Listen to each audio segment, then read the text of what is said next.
Hi, chat. How are we doing? It's a Thursday. Hello, everybody. Hope we're all having a good time. It's Thursday. We're playing Mask of the Rose again today. We didn't get to play this last week because I forgot about Thanksgiving. Well, I remember that it existed, and I knew that it was on Thursday. And I also knew that I streamed on Thursday. However, I forgot that Thursday meant that it would be Thursday. You know, things happen.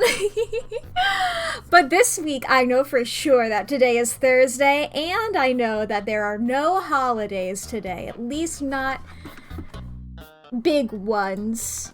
And not ones in the United States of America, where I happen to exist. But hi, I hope we're all existent, hope we're all having as good of a time as we can. I know that the winter months can be hard for us Northern Hemisphere people. Up in the north. I don't want to assume everybody's in the winter. I don't know if anybody here is from South America. Shout out to you if you're from South America. Hope you're having fun. There's nothing I can say about South America that encapsulates the entirety of it, because a lot of people live there. I was gonna be like, what's something I can say to be like, well, it was like, summer is in December. That's something that's true for all of it, I think. Yeah. I was like, I can't be like, I originally thought of something, but I was like, that's just Brazil. I'm thinking about Brazil, which granted, what percentage of the world lives in Brazil? I feel like Brazil's got a lot of them. I know that, like, India's the most populous country, right? Is it India or is it... I think it's India, not China. I think China's close though. Well, I can Google this. What's... most populous countries. I'm already off on a tangent. Yeah, sure, I'll trust stuff on worldometers.info. Why not? Wow. Sorry, I knew that there would be a gulf. I was not expecting for the United States to be number 3. Because I knew that there were 300 million people in the United States. And I knew that there would be over a billion in both India and China, individually. I wasn't expecting it to be China number 2, United States number 3. Holy shit. That is... Wow. Wow. So, okay, but what about Brazil? Okay, Brazil is number 7. Okay. Okay. It's like, wow. The world is full of people. There's too many. I don't want to say we should get rid of them, but it's like, guys, maybe we don't worry about people having kids as much. I feel like that's y'all are good. You know? I think you humans are good. I think you guys can calm down. But alright, chat. Let me look over here. Let's see here, where are my birthday list? My big old list of birthdays. Today is December the 4th, so I can read out the days in case you aren't aware, in case this is your first stream or you're not familiar with this thing that I do. I have this big old list of fictional character birthdays / days that some media came out. For some of the fictional characters, that's how I count their birthday. If there's something like a Vocaloid or something like that. Oh, we actually do have 3 Vocaloids today, so that's a good example. Some of them have official birthdays, some of them just have a day that they got released, so I just... whichever of those exists. You know, I also have the days that, like, the first episode of a TV show happened, or, this movie came out. And then very occasionally there will be, like, a web celebrity, you know? I don't want a huge name, but, you know, a funny little guy. You know, somebody, like a dropout cast member, or maybe a chill YouTuber, you know? Importance on the chill. We're not gonna go... And Mr. Beast is not going to be on here, you know? He's not gonna make the list. Jimmy, I am scared of. But let's see here. Chat, today's birthdays. Ooh! Alright. We'll go with a media release, because it's a thing that I... that I care about the least, I suppose. But it is Black Mirror. The Netflix, I believe a Netflix original show, right? I think I watched part of it. I watched some of it. It was okay. I was fine with it. I mean, they got some pretty good concepts. You know, I like a good horror short story, and that's pretty much what it is. It's a bunch of little, horror short stories. I liked the one about the people on the bikes. The people who were, like, biking to get stuff, and, like, the main guy... There was, like, you know, I don't want to spoil it, I suppose, because that's, I think, probably my favorite episode. I didn't watch all of it, but I really liked that one. But let's see here. We have 3 Vocaloid birthdays today. The one that I know the least is SFA2 Miki, who I don't know if I've ever heard of before. I mean, obviously I have because I put her on the list. But I think I was just looking at a huge list of Vocaloid characters and just putting them on here. One that I do know, I know that he exists. I don't know if I've ever heard any of his songs, is Hiyama Kyoteru. I certainly know that this guy exists. I don't know if, have I, what songs? I don't know any of these. Neat. But, of course, I think the most popular Vocaloid whose birthday is today, out of the 3, is Kai Yuki. Oh, what an adorable little girl she is. Got what's the fucking name of the song? Kyoful Alt Held Back? Is that what it's called? Hi, Lee! Whoa! A late first. Epic. But it's Kai Yuki's birthday today. I think she's just really cute. Probably one of the cutest Vocaloids, in my humble opinion. Now, is that because this is one of the... She's, like, one of the few, like, genuine child Vocaloids? Maybe. How... She's 9 years old. Right? Height, as tall as 10 big apples. Weight, as heavy as 86 apples.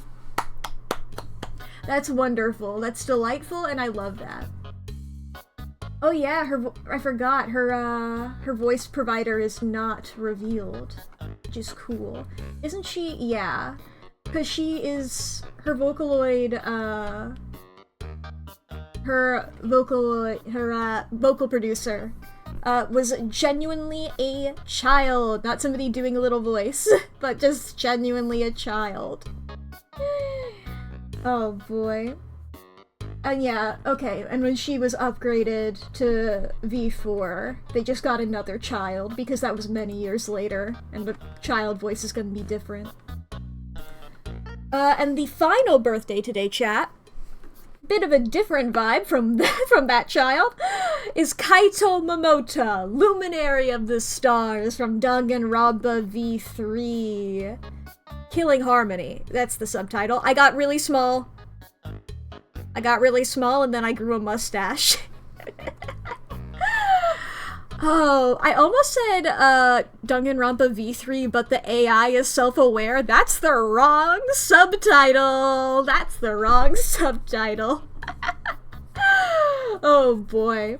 But yeah, I love Kaito! Kaito's one, I think the V3 cast is, like, my favorite. Like, I don't know, I really like the Trigger Happy Havoc cast.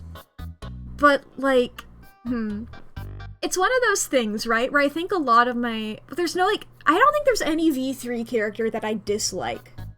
And there are characters that I wouldn't say I dislike in Trigger Happy Havoc, but it's like, I'm not enthused about.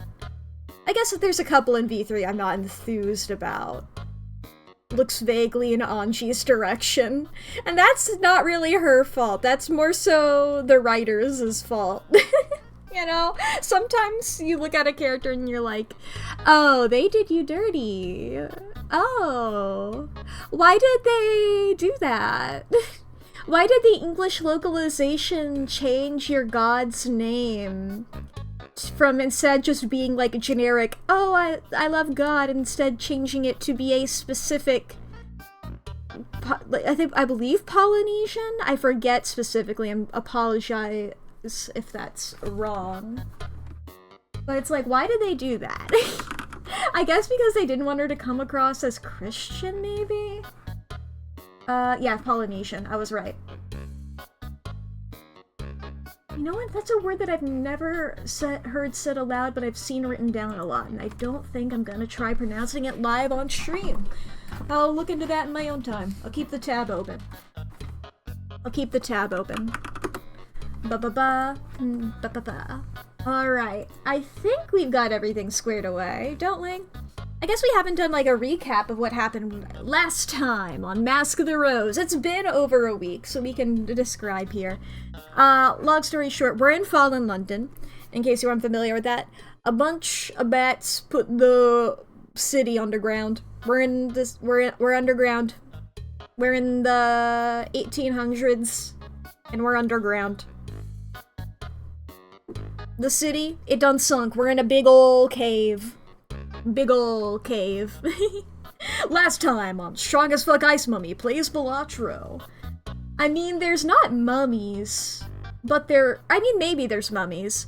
Lee, fact check me. I wouldn't be surprised if there's mummies. There's Gilgamesh. Sorry, that's a spoiler. But,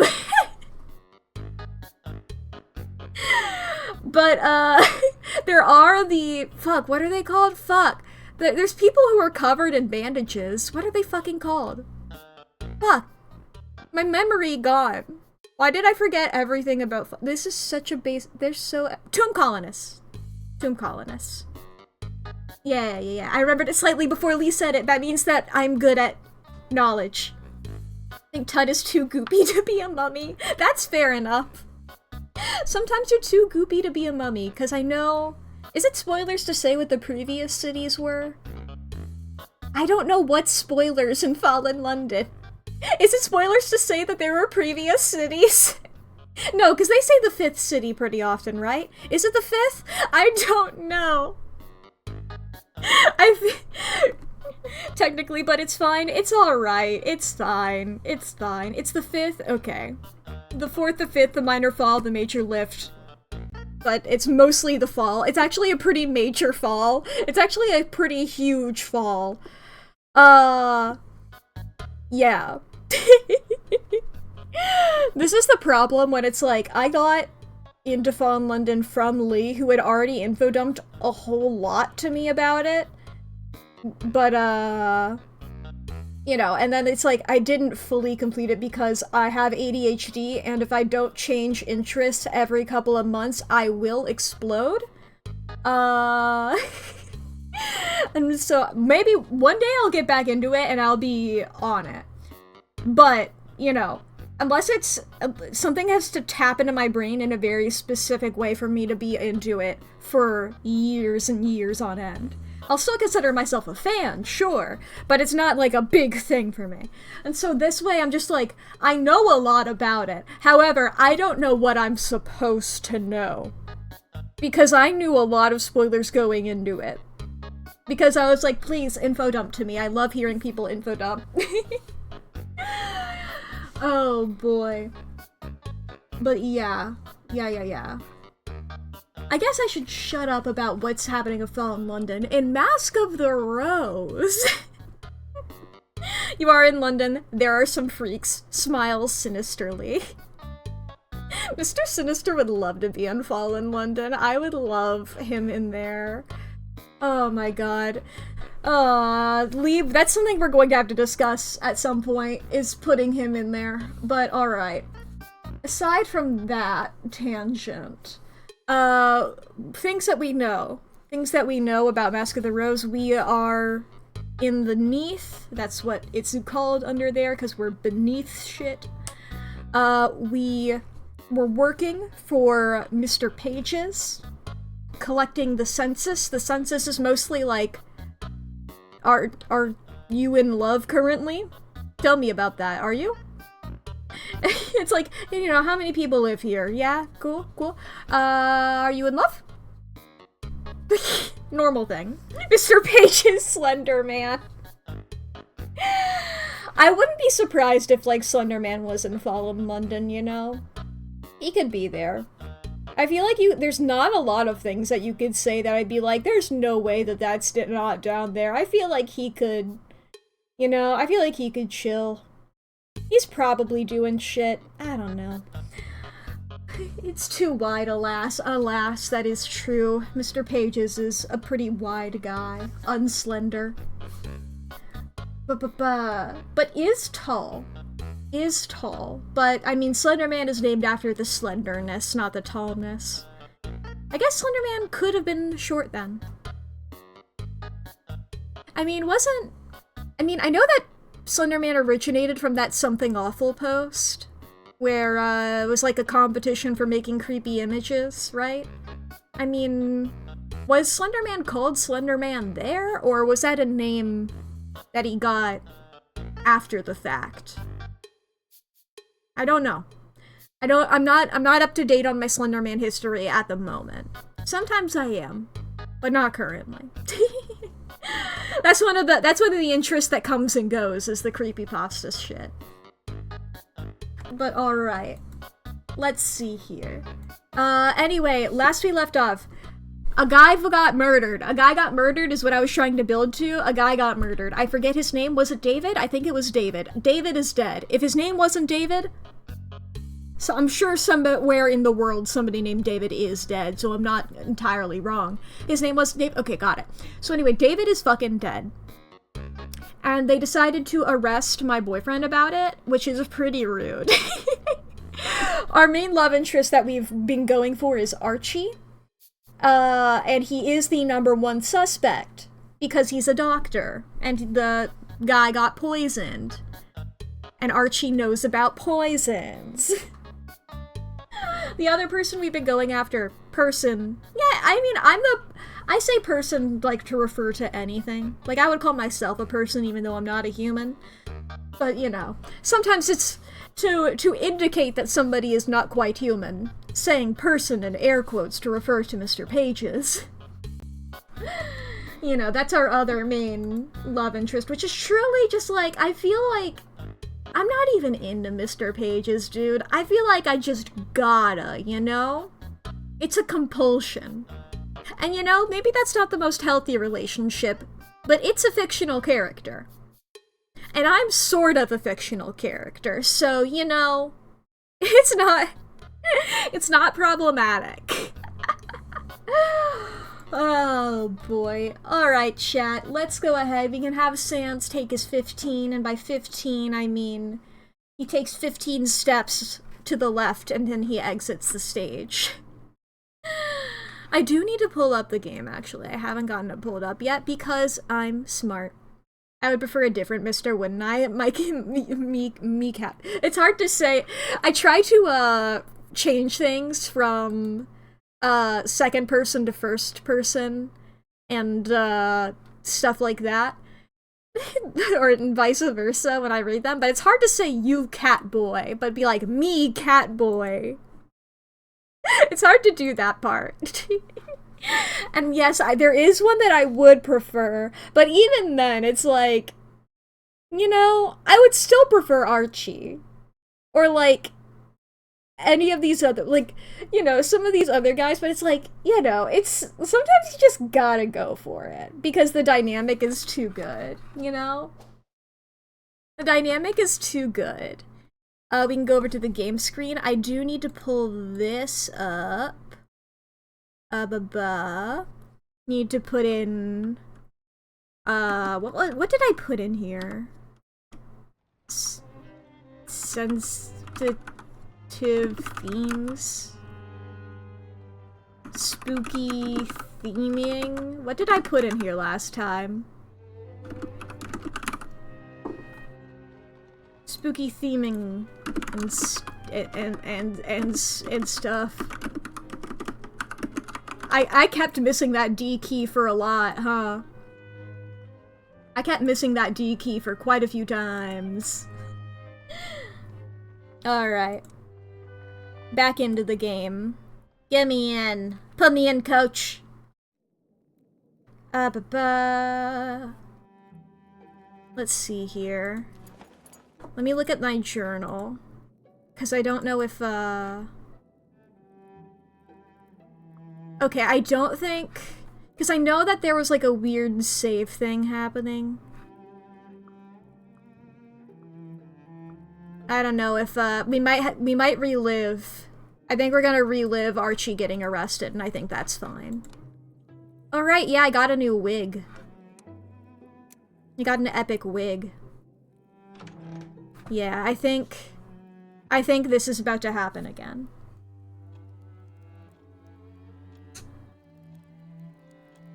I'm gonna have to remember the voices. I think I was doing like a breathy one. I don't know where the others have got to. They do know when supper is served. Good evening. Right, yes, I was doing a paladin for him. I'm looking for Archibald. Is he here? Archie? He's upstairs. Listen. Yes. I know all the old maps have been outlawed. But if you've come for his atlas, do you think you could leave it with him? It gives him a lot of comfort, remembering all those little villages in Scotland where his family used to live.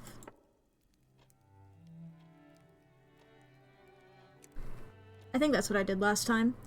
Yes, leave Archie his maps. He's not doing any harm with them. That isn't why I'm here. I'll let them keep chatting. Or nah, I think I called Archie last time. I want to be true to myself. How's it going, bud? Or a cheat. I hope you're well. I'm sorry, Archibald. I'm here in the line of duty. It's about David Landau. Something happened to him. I only saw him today. Shortly after your visit, he died by poisoning. How did they know that, by the way? I guess maybe it's like a...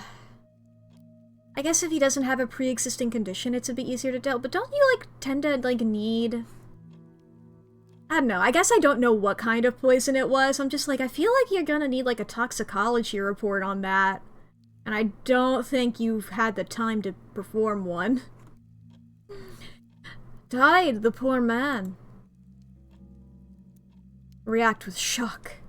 Some poisons are really obvious, to be fair. Yeah, that's why I, like, stopped and was like, oh, well, I guess I don't know what kind of poison. Who knows? Maybe that'll be a key plot point. What? But I saw him very recently. I said, lying. May he rest peacefully. I'm sorry to have to bring you this news. Is Rachel all right? Is there anyone with her to protect the house? She said you were the last person to speak with David. That the fatal dose must have come from you. I don't understand. There was an inquest and the jury found against you. I am here to arrest you for murder. Wait a moment. I knew it was just time to something went awry. There's too many folks ill, and can I cure the whole town? I think this is what I did last time. Can I ask Archie something just for a moment? As long as you stay in sight. I think this. You're not alone. We're all on your side, and we'll come visit you until you're free. Thank you. Promise to visit a second time. I'll come see you. I hope so. I don't think there's much society on offer. Ahem. Yeah, where are you taking him? Tell me about Newgate. A second time. Where are you taking Archie? Newgate Prison was destroyed in the fall. For the time being, prisoners are held in the HMS Ungulate. Ungulate? Is it ungulate? Like a fucking aminal? Sounds like a very insalubrious environment. Shit, Mr. Pages has rubbing off on me. That shit is, there's no way that that's a real word. For sure. Can't be. Cold, damp, and infested with vermin. Breathe in the vapors of the Thames. It might not be good for the... Yes, that's what I said. That might not be good for the health of the prisoners. I started doubting myself. You're not talking your way out that way. No, I mean... If you don't mind, before we set out, I'd like to collect a few doses of this and that. Things that might help to settle bad lungs and prolonged coughs. You're asking whether, before we go, you can be allowed to rearrange your collection of drugs. And bring some of those drugs with you. That isn't quite how I would have phrased it. When you stand accused of murdering a man through the use of potent toxins. Oh. For the sake of your future guards and cellmates, I think I must refuse.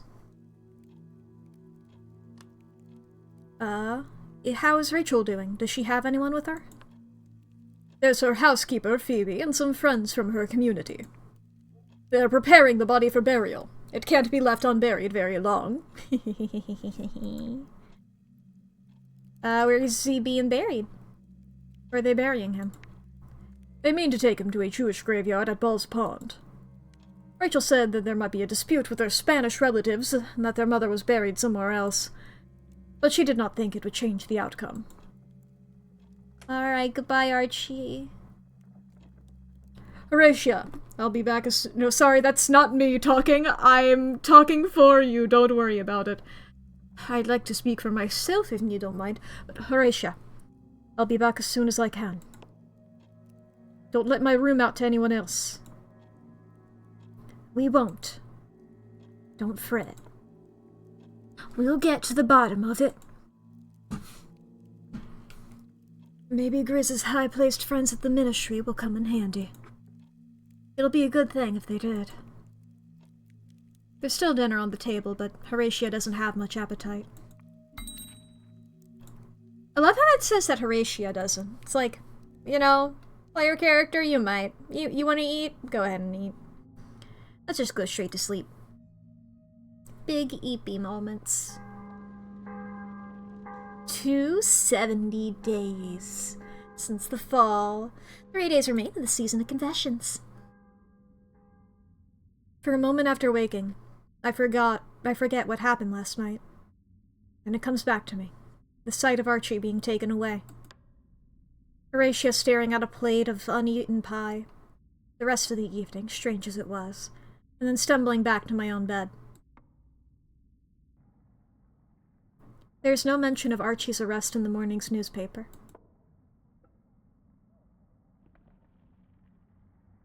Papa.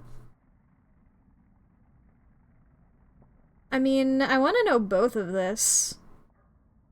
I want to do both. But I think I'm gonna focus on saving Archie, but I would love to find out who did it. There's a lot of people in town. And they have a variety of interests. If I start looking into the matter now, I can probably find someone to help me. In fact, anyone I approach is likely to have their own solution. Papa?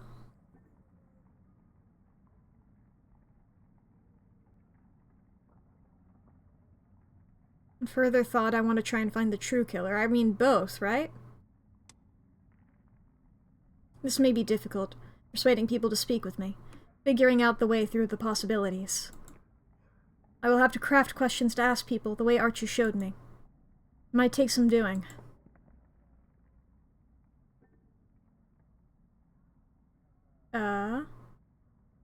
I mean, I don't believe Archie did it. Whatever the truth might be, I don't think that's it.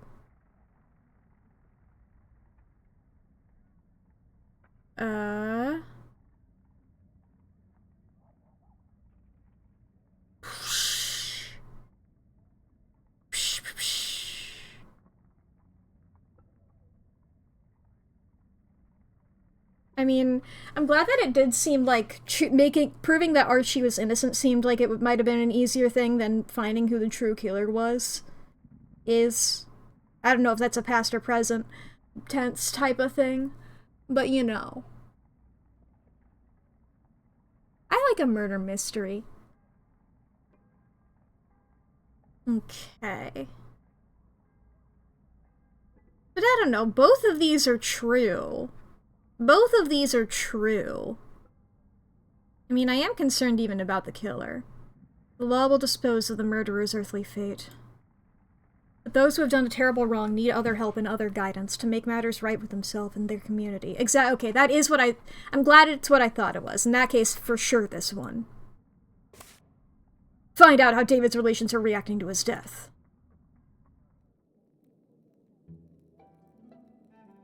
Okay, let's recall the past first. I reach for another memory out of that jumbled grab bag. Yeah. Ratiad and Grizz talked while the sun didn't rise.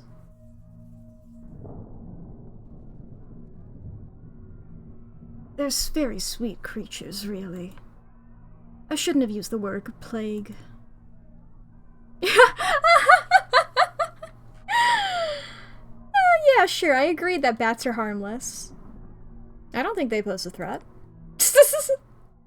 We had some in the attic of the old house. Too high up for me, but the servants complained. They didn't like the sound of them rustling around up there. Shouldn't it be sunrise now? Sorry, shouldn't it be sunrise now? The clock fell off the shelf. I don't know what time it is.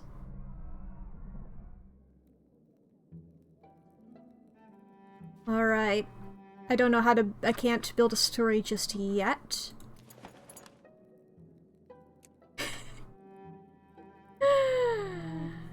I'm like, do I wear like a funeral outfit for this? Should I wear a cool wig?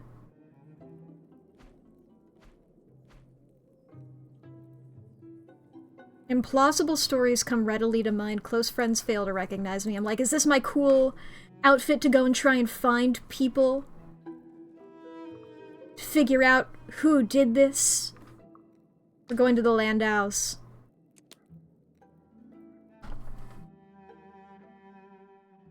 I consider what a Landau would make of my current garb. I'm satisfied with this. This is my strangest outfit yet. It's not a lot, but you know. I will offer my condolences. I'm wearing a funeral outfit. I'm so sorry for your loss. Ah, fuck, what voice did I give to you? I know so many other people have lost someone this year. But mine was murdered. Mine was unnecessary. David's death wasn't an accident or misfortune or fate. At that moment, someone can be heard at the door. There were so many new graves when we buried him. Mr. Milton is here to see you, miss. Here? Now? Do you want me to say you aren't at home? No, you can't tell him that. He'll know I'm here and... But maybe you would better say... Hello, I'm Milton! Don't trend yourself on an excuse. I promise to depart again before I have entirely worn out my welcome. Milton, no, please, you're very welcome. He nods to me. Poor Rachel, I came because I heard your unhappy news. I ought to be wearing black, but there's been so little time. Assure her that no one minds. No one would expect you to follow the conventions in these circumstances. Oh, many people would expect exactly that. The more difficult it is to conform, the more they care that you do, because it demonstrates obedience. I did have a black gown. My mother died last year, but we handed it down to a cousin on the Landau side. Her husband died in the fall, and she needed something suitable. She used to sit in the parlor after supper, in a second-hand gown and a glossy wig, and drink a great deal of David's wine. Ah, the widow Nathan! I take it she had much to say about the trials of having no one to support her. She never did recognize that character as herself. I am an author, comrade. Milton is referring to a novel that I wrote for this Lily of London. Ah. Smile. I'll smile. I join in their amusement. Phoebe said you've buried the body? At Ball's Pond. Very soon after the death? It's our tradition. How do you avoid burying someone alive? See where this goes! The burial, Rachel? David was dead. Unambiguously, grotesquely dead. Have you been back to the grave? I love knowing Fallen London. And just being like, Milton is asking the very normal Milton is asking questions that make entirely sense for him, but it's like, there's no way to bring this up to somebody who has no concept. So, have you been back to the grave? Is it undisturbed? Is this how you comfort mourners in your society? We don't mourn the dead. Your inexperience shows. It isn't necessary here. You've been here long enough, is what you've been. Phoebe! Phoebe, I called you! Miss, did you be wanting tea for the guest? I did not, and don't play the fool. I know you've had your ear to the door. See Mr. Milton out? I could have found my own way. At least one of us here is going to observe the civilities, and it seems I'm the only one up to it. Miss Landau, I'm very sorry, but please go.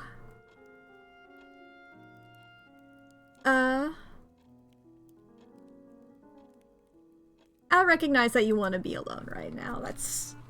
I'll go too. I imagine you'd welcome a little quiet after that. Do you indeed? I can just manage another errand today. Novelized the affair. I'm gonna get another one of these. I guess I should go and, let me take my hair off. We're gonna go, talk to Archie, I think. What's up at the boarding house? Find out what Horatia is up to in the basement. Ooh.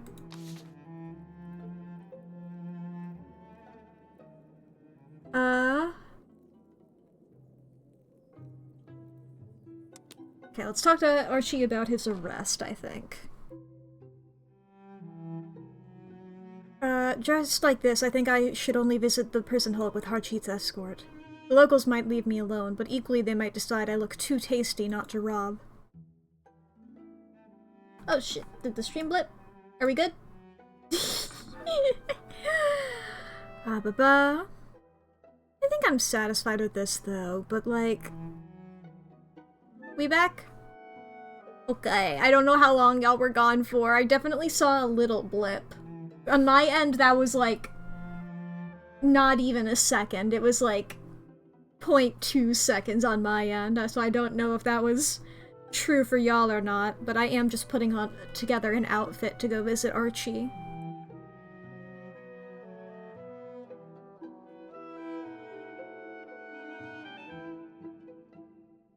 I mean, I don't know if I can actually get robbed, you know?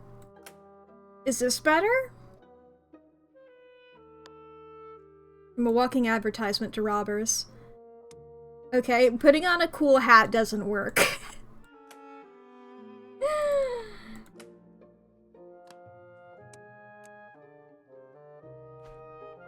How about just that? Damn.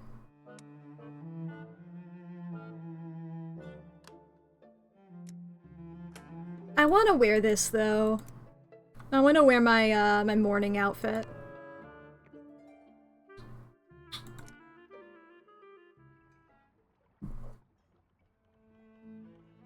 Someone to see you, Archie. I guess I'll just come out like, there's something in the basement! The night of the fall, I saw, or dreamed, that a tentacled thing reached out of a hole in the wall. As if there was a vast creature living under the cellar. It was petrifying. I don't try to conceal that it was frightening. I think that exact same thing dialogue happened when I described the creature that I saw in the church. Archie listens, nodding. I have perhaps created some trust between us. At night on the undulate, sometimes you can hear things singing in the water. I'd heard them before, but never as clear as this.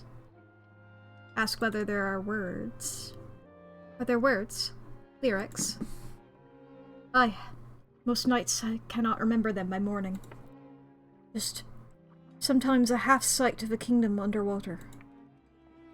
Deep green water and a throne without a king.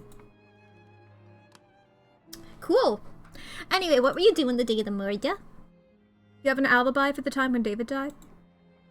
Oh, nah. I was in the Landau's house, that's true. Not that it weren't fair crowded, come to that. Rachel was always there, as if she does not trust me to dose her brother, which I doubt she changed her mind on late. Then there was a housekeeper, and Rachel's gentleman caller came in the morning. That caused a to-do. And what was there in the morning but a postman collecting their letters for delivery to the service? Which Grizz always said she couldn't arrange for me for love nor money, for all her acquaintance with Mr. Pages. But the Landaus got mail and were sending their reply again about to return a post, just like London never fell at all. While you were treating David Landau, did the two of you argue?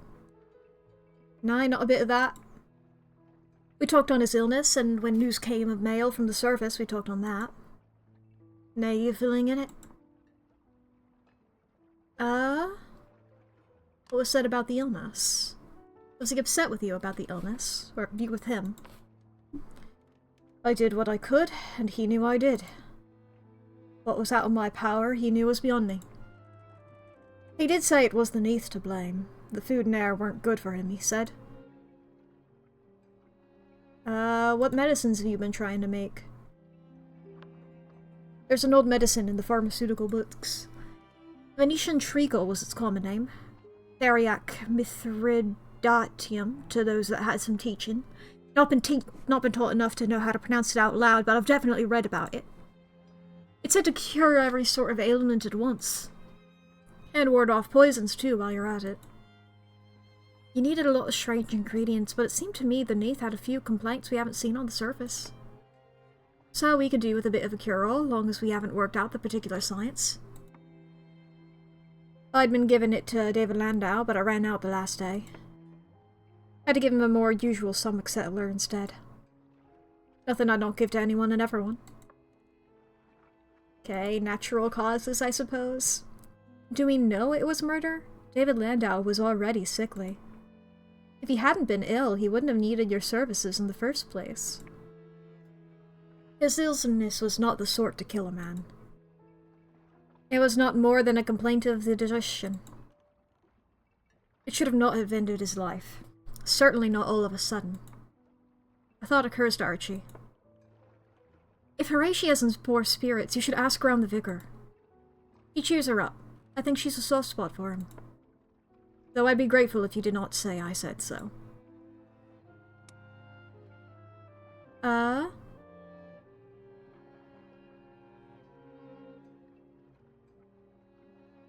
I guess continue being quite open? I'm hardly in a position to be choosy about my own occupation. I see. Is your income all from seeing patients these days? And Archie answers me quite frankly. I did sell off a couple of my old atlases back before I wound up here. Censored maps sell for a good price if you know the right buyer. Ferret's vermin eradication takes in more than just rats. Visit as often as you have a mind to. There's nae much entertainment within. Fuck it, yeah. If we get him out of here. I grin. Horatia sets the dinner soon afterward. I'm glad that Ferret is a criminal. Well, I mean, I already knew that, but you know. We go into dinner? Alright.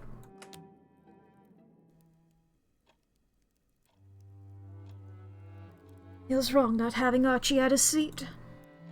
We'll have him again home soon. It's not as simple a matter as I hoped, but we'll get to it. I give an edited description of my visit to Archie today. Mainly to say that he's there, and hasn't yet been eaten by rats or thrown overboard by fellow prisoners. I'm glad you were able to get to him. I've been meaning to go, but it just wasn't possible today. Perhaps on another occasion. The vicar's got a new spring in his step. Ooh, interesting. The sermon today was calling for practical action. Said something about faith alone not being enough. I'm no learned doctor of the church, but I feel we had a reformation over this very issue.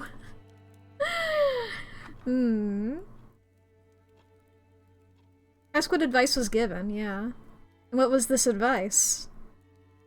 He sermonized on love thy neighbor. Now before you say anything, I know it's not original.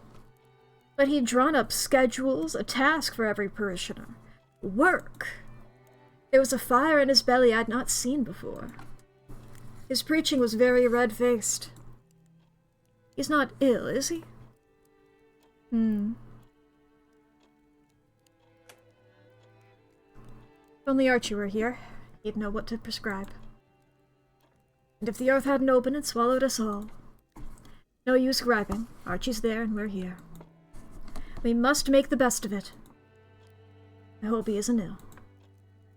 I'm not going to St. Dunstan's for Sunday service. The vicar there has notions. A brief lull in the conversation. Yummy foods. I chewed diligently. The dinner reaches an end. Go into sleep. Go into sleep. Okay. Here we go, here we go. Another morning, another newspaper. This morning's lies open on the table. Missing baby found in vast basement spiderweb. Masters urge calm. If I am not too occupied otherwise, I can always ask my friends and acquaintances whether there's anything they need from me. Yeah, that's true. Archie got arrested and there's a murder. If I'm not too busy, you know, I can always ask for anybody if they have anything to read. I don't know if I have anything to recall. Horatia offered Harjeet a place to bring her the wounded.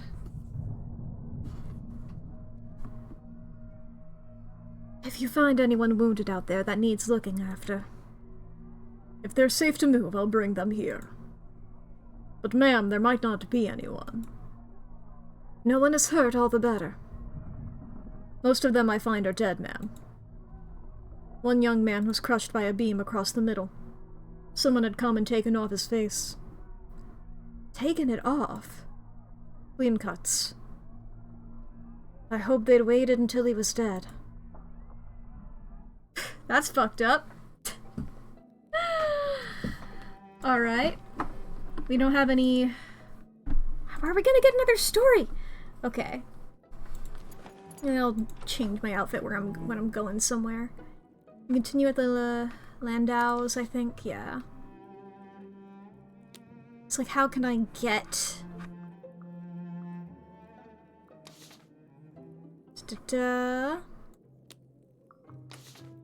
Yeah, let's just pay another visit to Rachel, I think. I think this was good. I don't think they cared about my wig last time. Good morning, comrade. Why did I go southern there?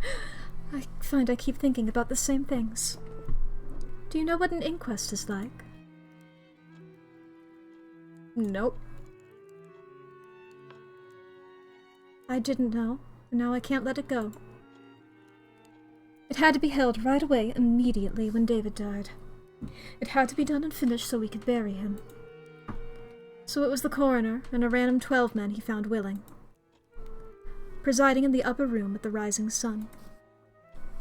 We carried up David's body and put it on a table after we'd cleaned it as well as we could. He'd been sick a few times while he was dying. But we did what we could. The gin fumes covered the smell, I imagine. At least for the members of the inquest jury. I'll sympathize. Rotten luck. We have all had a great deal to bear. Rachel makes a few flattering remarks on my better points. And it was just me and Phoebe.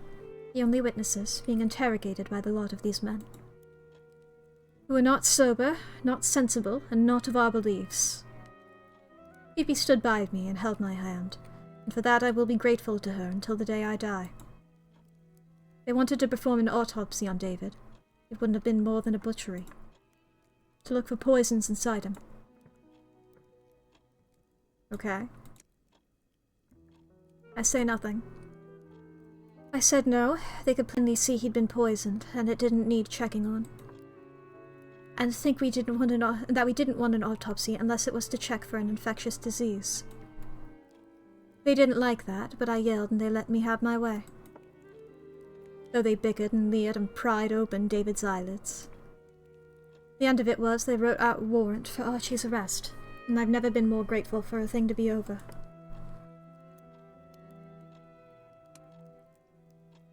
Thank you for telling me. Not the sort of story to tell when dining out. No one speaks for a moment. Milton visited last night, to apologize. He said he could see that he'd been out of line. He had reasons he behaved as he did. I won't go into that. I've forgiven him, but he is difficult. It's an absurd thing for me to ask you, I know. Would you treat this as a confidence and give me your candid advice? Enthusiastically demand the details.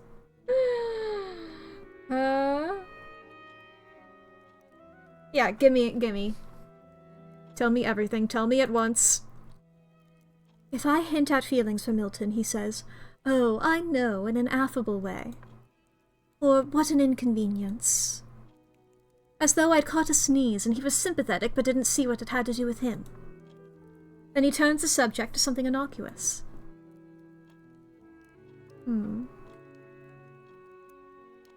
Yeah, what do you want? What were you hoping for? Ah, well, that touches a point, doesn't it? What exactly would one want from a person like Milton? Marriage, plainly, isn't eligible. Even if it weren't for my brother, Milton would not keep a kosher house. Nor do I see him as papa to a gaggle of amber-eyed tots. I'll lend a sympathetic ear. If it helps to talk about it, please do go on. Thank you. Kindness is like milk and honey down here. I've thought of being his mistress. Among artists, these arrangements are tolerated more than elsewhere. Lately, I've thought of it a great deal. What would I lose by going with Milton? And if in a few years he cast me off, how would my life be any worse? Will we even survive so long down here? I got the sense Milton has given you his answer. He continues to visit me. As a friend, not as a suitor. A gentleman wouldn't encourage a lady to hope for an offer that wasn't forthcoming. Though on reflection, I doubt he'd apply those rules to himself. Perhaps he'd even say it was a compliment to me that he didn't expect to be taken in by them. Curse it.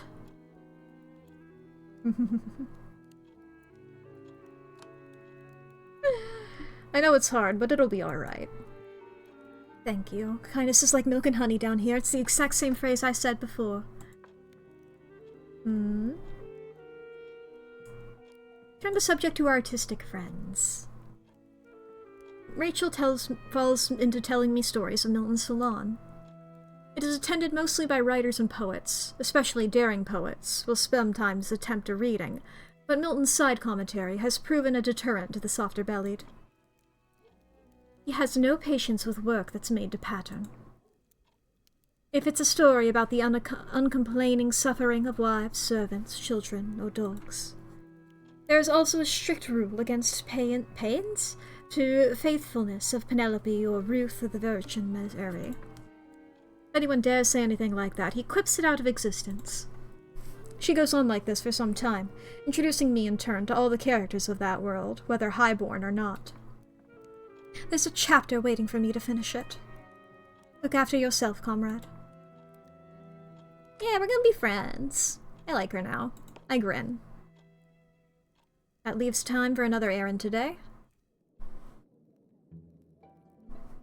I mean, can I go check on the vicar?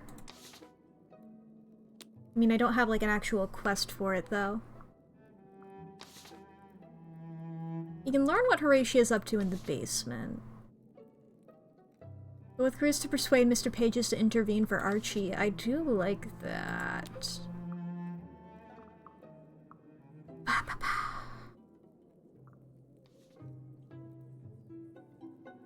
Like, I know that I've got to be able to make a story here somehow, but I'm not sure how to do that. How to unlock a story here. I didn't really know how to investigate this murder. Let's go with Grizz to persuade Mr. Pages to intervene with Archie. I'll change. I'll wear the badge, but I'm also wearing the outfit that it gave me.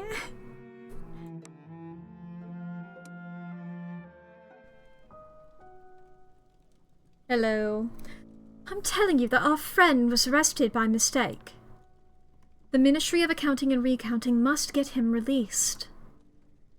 The Ministry of Accounting and Recounting does not attend to the constabulary or the human courts of law.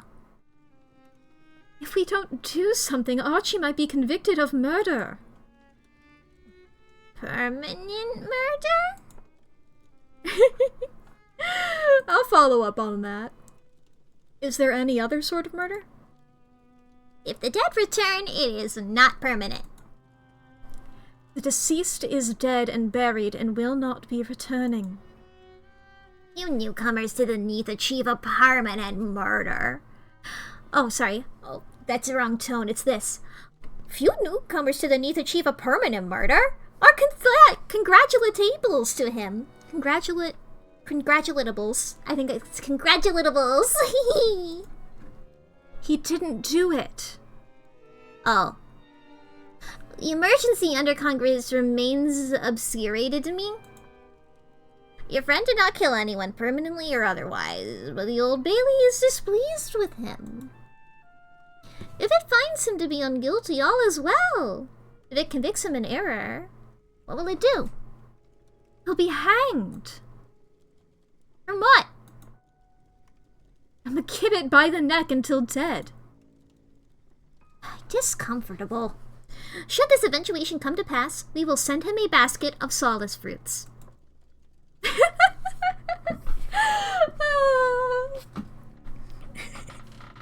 I just love the idea of getting a fruit basket.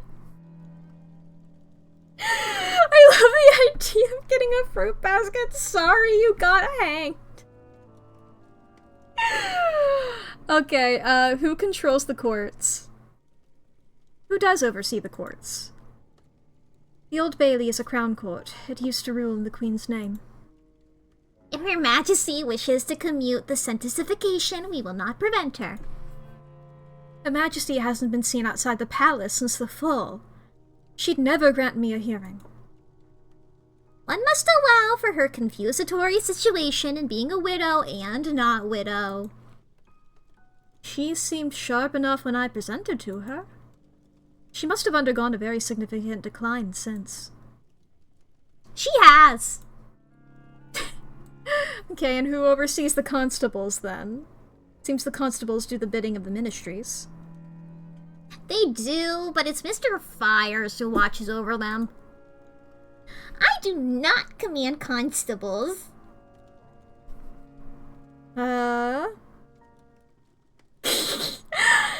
Now, I know who Mr. Fires is from Paul. I don't want to fucking interact with that guy. I don't want to talk to him. Love the sass on Fires' name. I have favorite and least favorite masters. I will be blunt. But anyway. Look, I'll forgive criminals and what have you, the murders, what have you, but I draw the line at capitalism.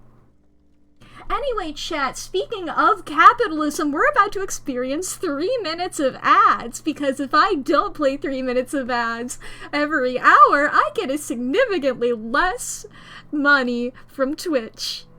The percentage is truly a crazy amount of difference. But hey, please take care of yourself during this ad break. This is a great moment for if you don't want to just sit there and watch ads for 3 minutes.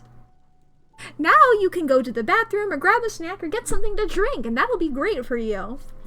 You know, this is also your hourly self-care check-in. So if you need to fix your posture, take your meds, save your files, unclench your jaw, charge your devices, feed your pets, and there's another one I say. Do some stretches. It's that one. But yeah. I try to turn them into a positive thing, because otherwise it's just ads. And nobody wants that. I mean, I guess the people who want that are the rich people, but who knows?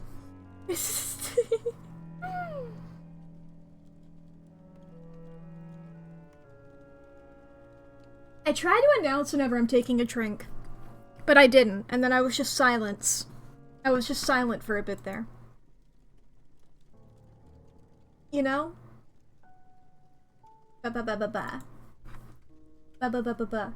I guess while we're on the capitalism subject, anybody else seen the latest Drew Gooden video? Because holy shit, based. You know, it's like I've seen that kind of video from various video essayists I follow. I love that it's Drew Gooden now. That I'm like, holy shit. Go off. I'm glad. I really am, because I know that, like, that's not his main thing. I'm just like, hell yeah. I hope that this means that these ideas get out to a, wider audience, because I know, from my perspective, these are pretty basic thoughts. I genuinely was so, just like, holy shit. This is, because I think a lot of his audience would be learning a lot of that stuff for the first time. And it made me very happy. I mean, the idea that he was talking about it made me happy. The ideas themselves, you know, the capitalism. Not the greatest. Not the greatest. Oh, boy. The fucking line of, like, now it would be easy to blame all of this on Ronald Reagan, but it was only mostly his fault. Fucking... You know, it's like, yeah, you got it, dude. There were just, like, so many points. There's, like, you know, the economy was doing really great. Until a funny little thing happened, I'm just like, Ronald Reagan. He's like, then the 80s happened. I'm like, Ronald Reagan? He's like, and Ronald Reagan. It's always fucking Reagan. I think Ronald Reagan and Mr. Fires would get along like a White House on fire. Actually, I don't think Mr. Fires would get along with anyone. I don't know if Mr. Fires is capable of I don't know if any of the masters are capable with getting along with anyone. Aside from, depending on how you define getting along with people, I think Apples is fine with it. You know, Apples can get along with people. I mean, you know, it's, a slut. What? Oh boy. Reagan likes fires? Yeah. Yeah. It's like, ooh, tell me about that child labor you were doing. Apples has special friends, yeah.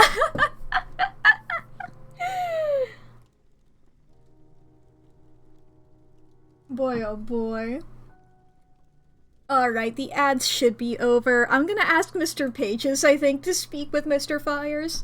I don't think either of these will do any good for us, but I feel like I should say that. Could you intervene with Mr. Fires? No. It's very important. Mr. Fires has an opinion of non-positive nature regarding my current efforts. Page's voice becomes higher and more agitated. It believes that my activities here are in error. It would not be convinced by my persuasions, and in fact we might effectuated immunization and the confidence it accentuates to our other plans. Possibly we could speak to Mr. Fires in that case? It is not in London at present. Where then? It does not inform me of its pregnations. But you know enough to know where it isn't. I have seen the traversal of its dirigible to the roof. I inferated Mr. Thyers, therefore, is currently above. Okay. It seems to have reached an impasse, but there are several ways to end matters.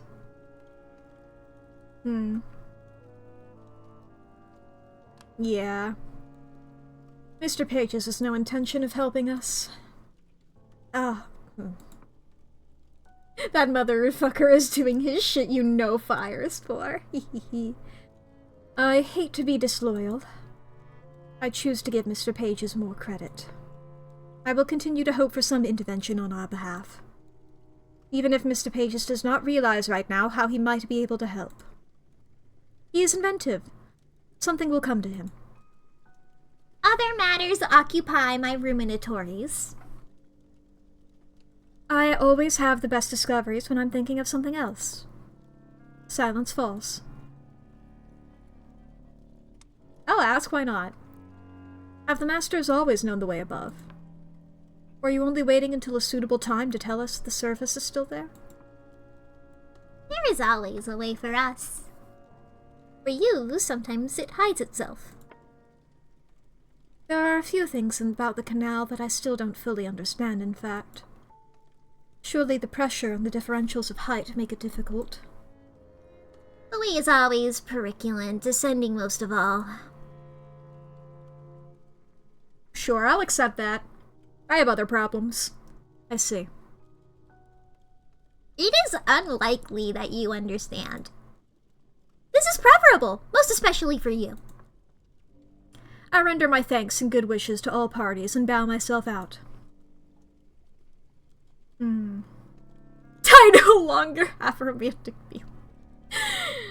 Study how to make myself as alarming as Mr. Pages. That's the one that most intrigues me. I contemplate Mr. Pages. How it looms. How it stares. How it says things that one doesn't really want to hear. How it measures all things in currencies and doubts the intent of charitable acts. The use of the hood to conceal its thoughts. That's more a question of wardrobe. But I can cultivate an unrevealing attitude.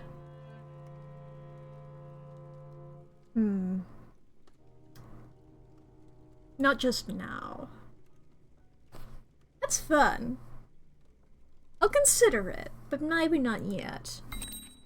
Dimner.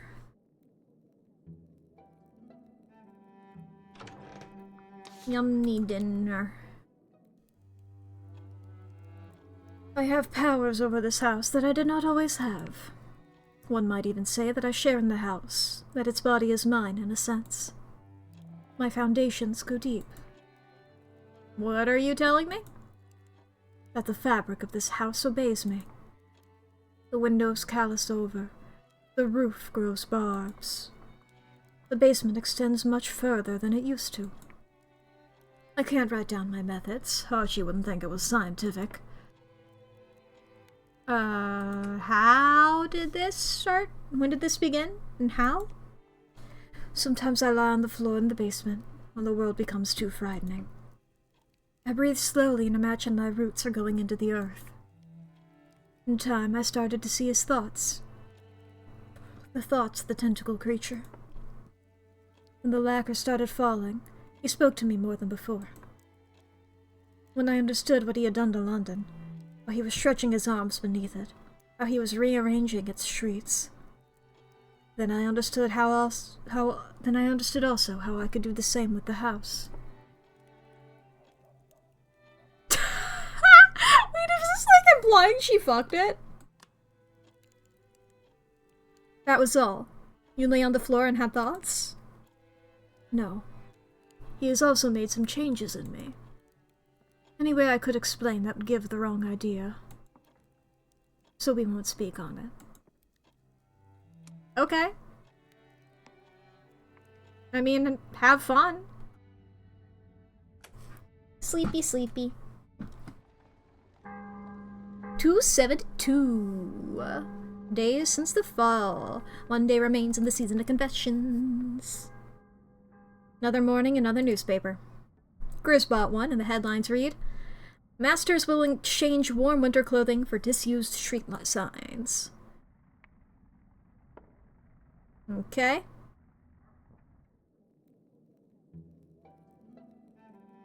Any new memories? Nope. I'm out of other memories. I struggle to recall them and they'll just float away again.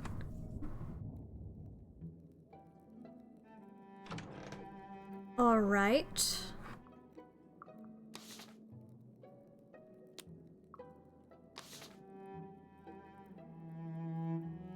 I guess I can find out how to go about publishing stuff about the ministry.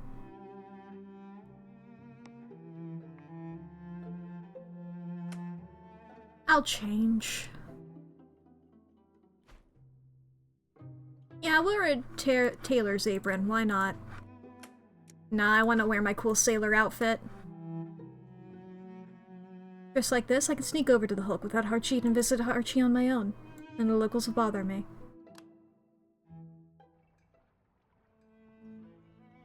You're taking a risk coming here without Archie. If you don't watch out, they'll pack you up in the undulate beside me. And then where will we be? Yeah, well, I'll mention that. I recount the newspaper story.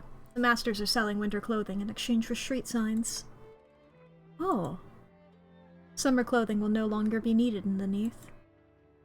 The way I tell it, the newspaper correspondent comes out looking a bit of a fool, but it does make the tale more entertaining. The frightening thing about the ministries is what the papers did not care to print. He pronounces himself glad to hear anything of the outside world in any case. How do I reach your publisher? There are things I'd like to share with the publisher you have. Some additional thoughts I've come across. We'll need something a mite different now. Not just to tell the truth. Something more in nature a call to act. A manifesto, so to say. If you can think of what's best to tell folk. But we cannot move too slowly now. Horatia's not been to visit. You do not know why. I'd hate to think she believes I'm guilty. It's not that. I'm sure that's not the reason. It's not what I would have thought she'd do. She's always said a great deal about us all being like family to her. For all that family don't pay rent. Ah. I remind Archie of my feelings for him. Hearing that doesn't get old, it seems. Come back as soon as you like. Tomorrow, if it suits you.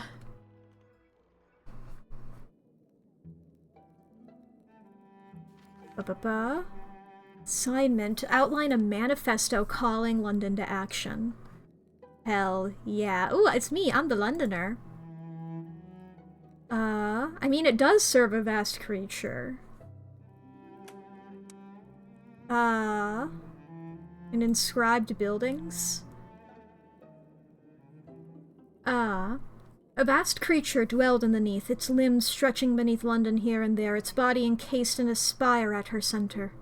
Mr. Pages did the bidding of this creature, whatever it might desire, and sometimes it desired the enchantment of London's houses so that they could be reshaped to its whim. The typical Londoner was determined to preserve London. A question of survival. Citizen of London contrived an inventive form of rebellion and self-protection. He could also go for, like, Knew the Neath changed?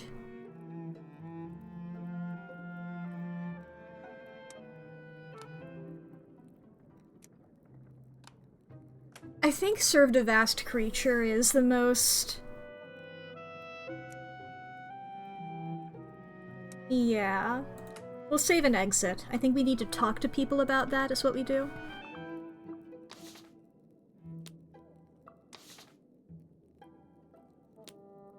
mods kill that man.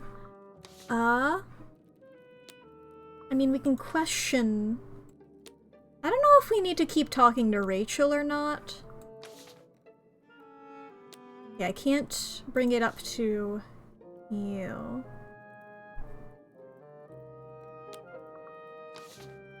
We haven't talked to Virginia since the beginning. Since we first met her. Let's go say hi to Virginia. What do you say about this? Maybe you're not the best person to ask. Maybe I should talk to somebody else. Maybe, like, Horatia is chill with the creature. Like, I don't know if I wanted to ask Farrod about it. I'm gonna be so real. I really wanted to ask Farrod about it.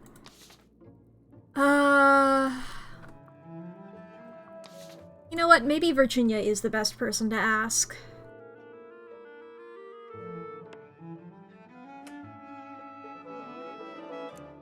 Is this better?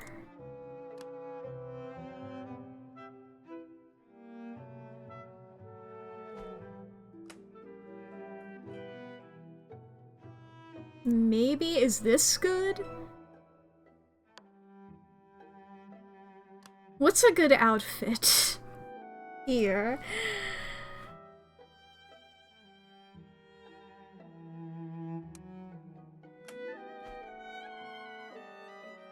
I mean, I like implausible stories, though. Okay. The shabbily dressed on the other ones imply to me that the other outfits aren't great, and that this is probably neutral.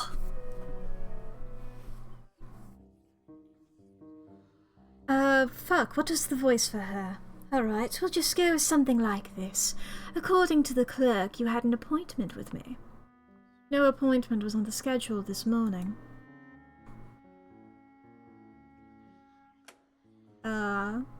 Sorry about that. If you were in my position, and you found yourself ruled by the masters, I would not find myself ruled, not for long at any rate. How would you go about bringing them down? If you were in my situation. You are strong, you fight power with defiance.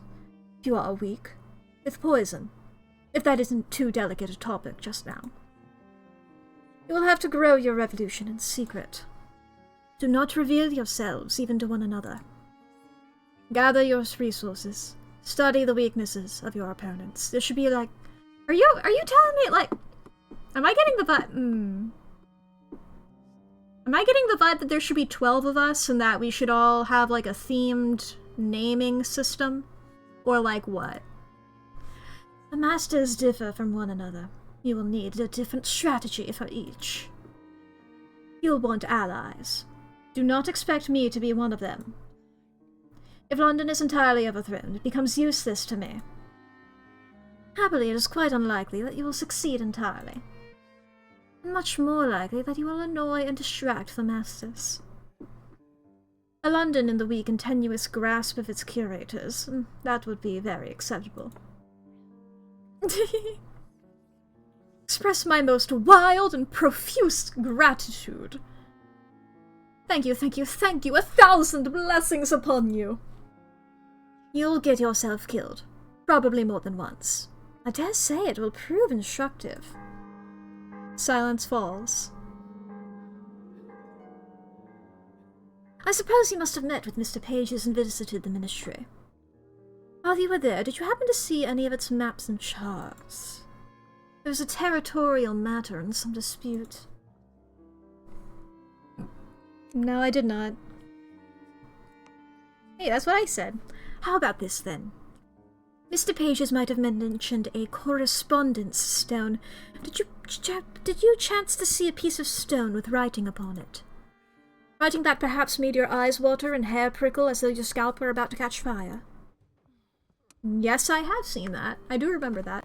I did see that, yes, on Mr. Page's desk.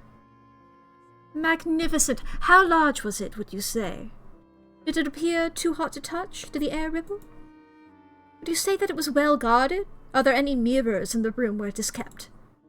Did any other masters supervise it, or only Mr. Page's? I answer a few of her questions. She'll never get over that fucking stone. I answer a few of her questions, but there are so many, and some are so strange that it's many minutes before we're done with the topic. I do not think I have told her everything she wants to know, but it's more than she expected from me. Cool. Hell rewards, services rendered. Wait here. She goes to the cupboard and produces an ingot of brass. Ooh! When I touch it, I draw back in surprise. It's not so warm that it burns, but it's not comfortable to hold for long in bare fingers. There is a law above that things must grow cold in time. This is Hell's reply. Is it getting hotter? No, but it would never go cold either. Theophilus would get a use of this. But perhaps only if he had no idea where it came from. So might Horatia, for that matter. Yeah, do you do work? Ask about the purpose of this building. What sort of business is typically done here? Diplomacy, commerce, gathering of information. Yeah, I'm gonna go ahead and just be like, information? Are you in the nature of a spy? Let's say no. For the purposes of your forms and records, we are certainly not at all like spies. I am keen to hear about your business all the same. Invent a fabulous tale of my reliability in all matters. Before the fall, I had a good bit of confidential business for a very large shipping concern. Any little disagreements they couldn't clear up by ways of the solicitors they'd send me. Oh. You wouldn't believe the things I've seen and kept my mouth shut about. Your assurances have a certain counterfeit quality. You've reached the end of my time. At least you don't say whatever you're thinking, like most of London. But dishonesty is not alluring in itself, so pray I don't feel I will pine for you in your absence. Yeah, I only have platonic intentions toward her. By now, Horatia will be wondering where I am. Yes.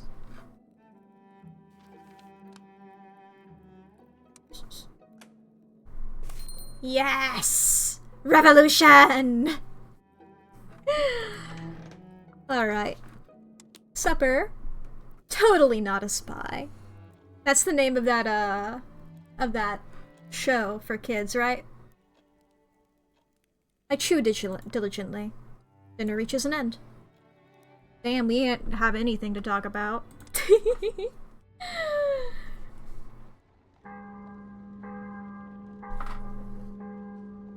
273. It is the end of Confessions. I'm like, is there anything big gonna happen today because we're at 273? Or because we're at end of Confessions? Nope, no more memes. Alright. I've got this beautiful story, I think. Guess that doesn't really matter right now. Oh. I think, in fact, there is something here. This morning I wake up to a furious pounding on the front door. I've got a theory about what this is. Rachel is already talking to Grizz and Horatia by the time I get downstairs. You are the person I was expecting to see. I'm Rachel Landau. I believe you know Archibald Reed, the doctor. Well enough to know he didn't kill anyone. I'm not certain of that, and my brother was certainly dead. But you were quick to make accusations. These two have, like, the most similar voices of the ones that I've been giving, so it's like, uh-oh. I've come to ask for help, and maybe to free a friend as well. So I'd best not let myself be drawn. You have a way of freeing Archie. I think David might not be... That is... I think he may not be dead anymore. I keep having dreams that David is awake in his coffin. I can barely close my eyes without thinking of it. If I don't dig him up and make sure, I'll never have any peace. So you've come to tell us to help dig up your brother's coffin? Yes. I have a shovel in the basement. Mostly for coal, but it'll do.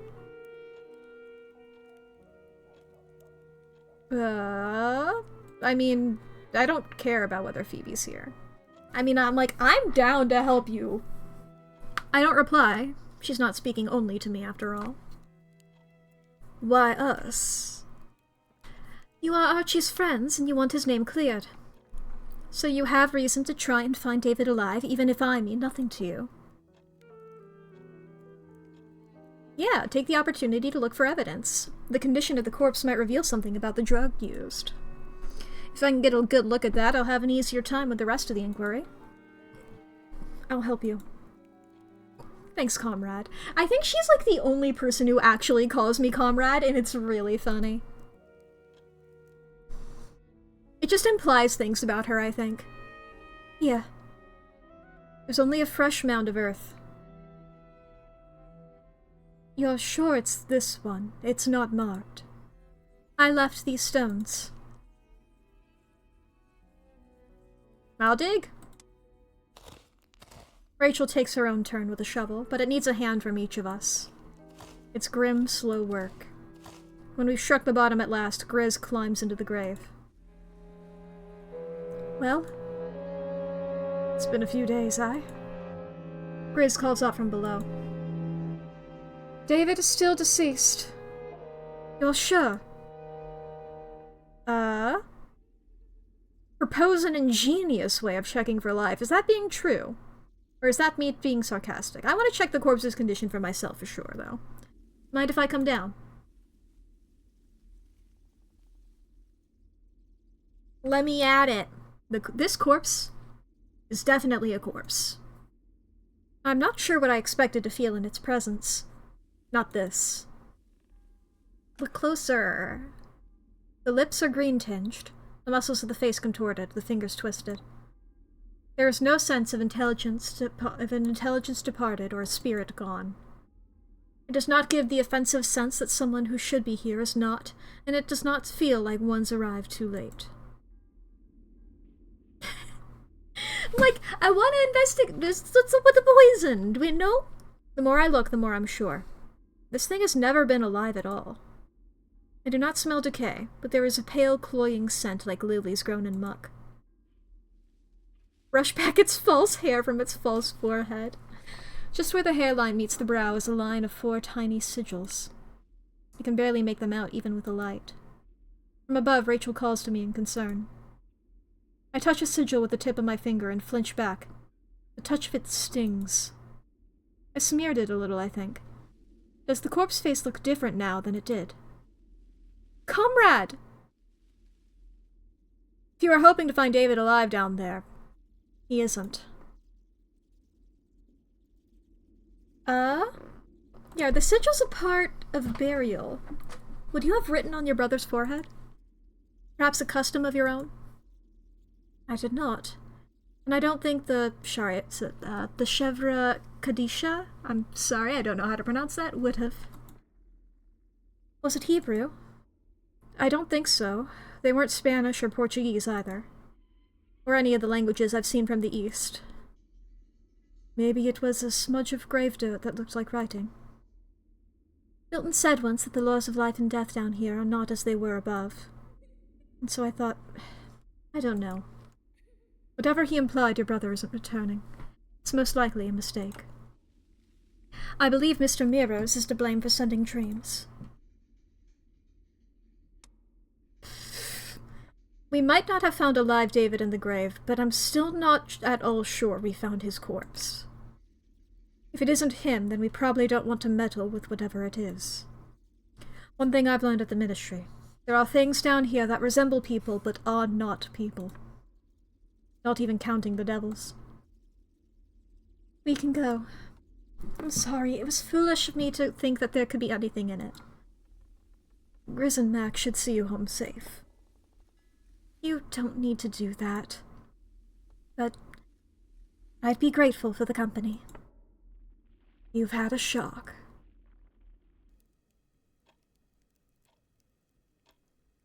Phoebe, we have guests. We aren't guests. Don't worry about refreshments. I had you digging up graves. The least I can do is offer a pot of tea. Phoebe! Probably asleep, the baggage. Dun dun dun! Hello, I've let myself in. You were dead! I was. And now you aren't. Not for the past couple of hours. Took a little time to return. And then you weren't there.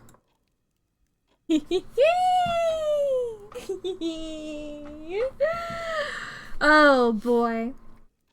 Truly, I don't remember if I got this far when I played it last time, but it's like, I know Fallen London. I know that shit doesn't stay dead here. I don't even feel like that's a spoiler for Fallen London. I feel like you're gonna die pretty quickly and often. At least if you're bad at playing like me, I would... I feel like I got sent to prison more. You know, you gotta... It happens a lot.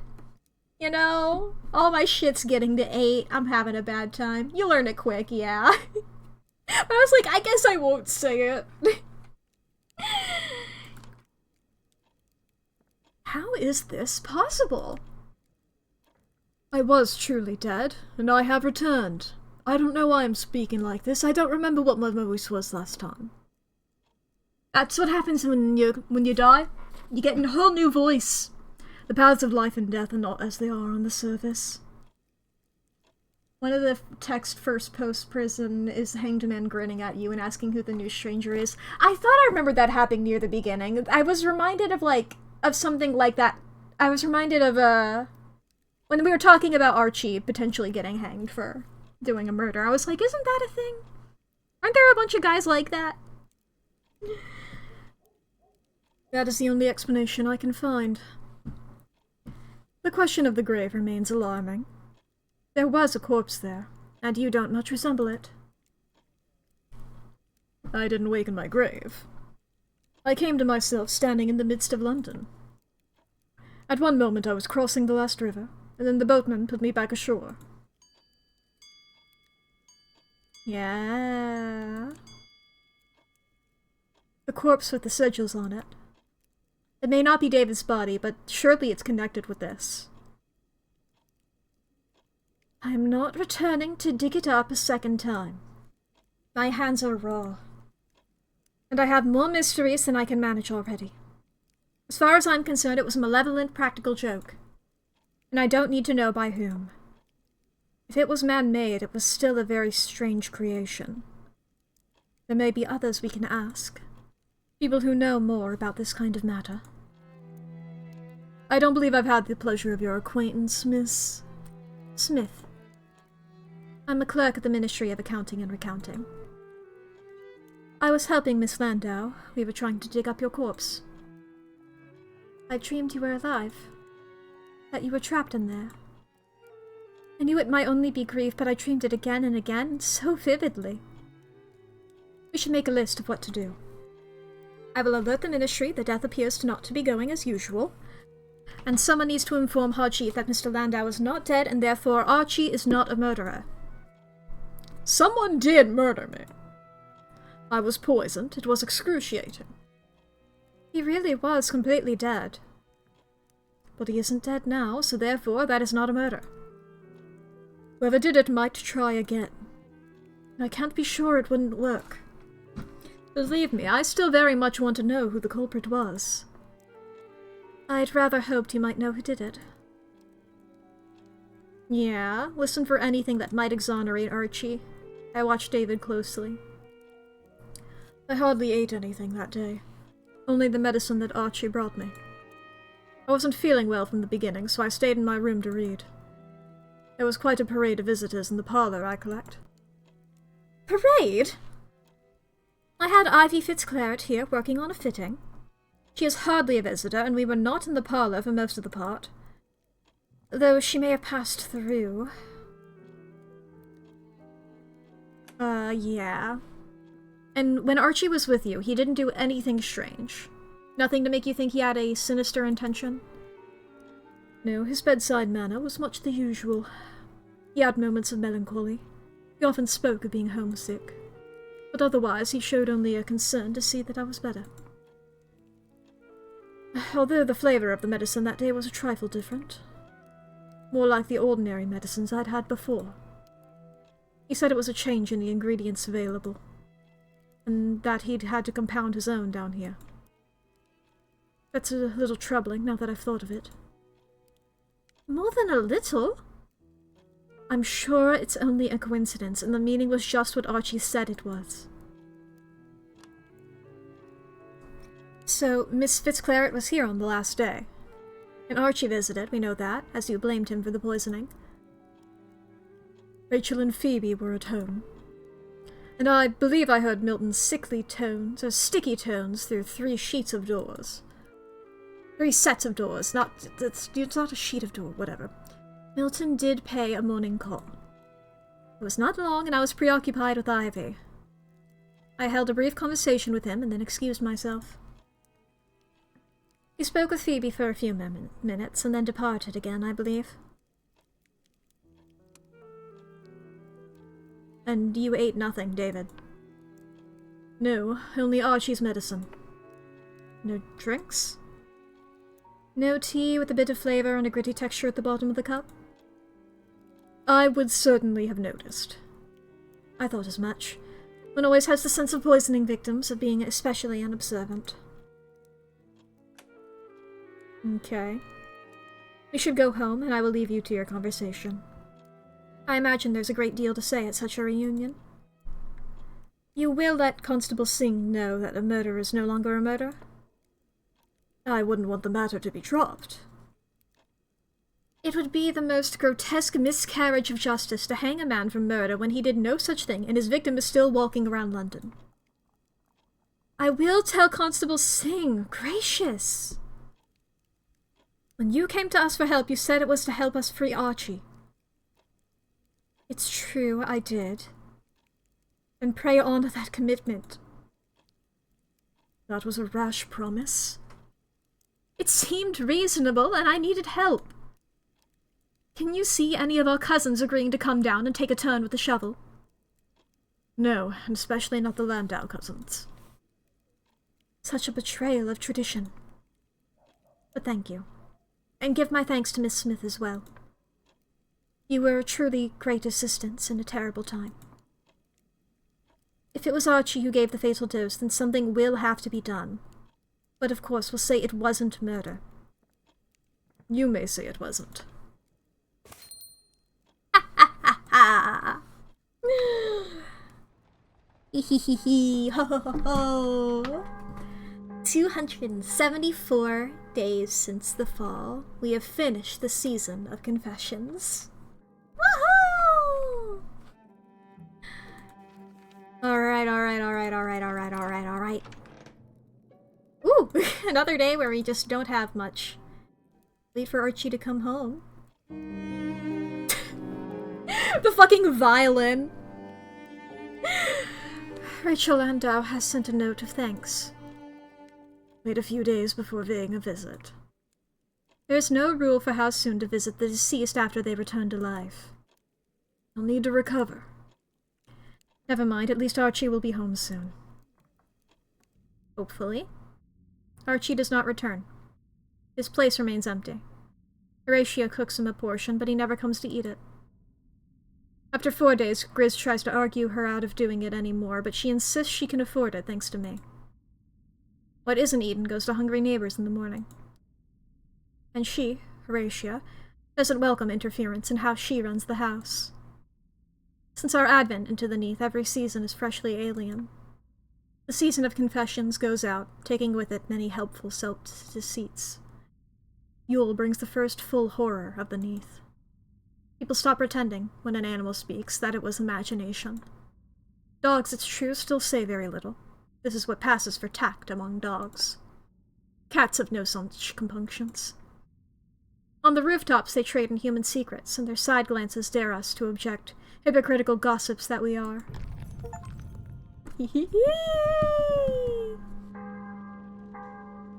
291 days since the fall.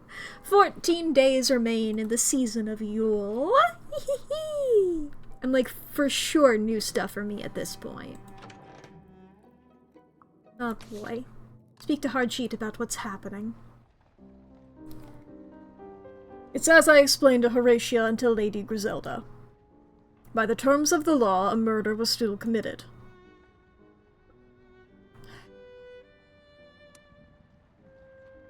Is he well? How is his health? How are his spirits? I can barely sleep from worrying about him. So far as I can tell, Archie is happier on the Undulate than he was before.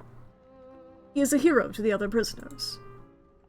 The trial will still be held just before Christmas. There is nothing I can do. There's nothing the Landaus can do either. Miss Landau did send a letter to the court to explain her brother's change of circumstance.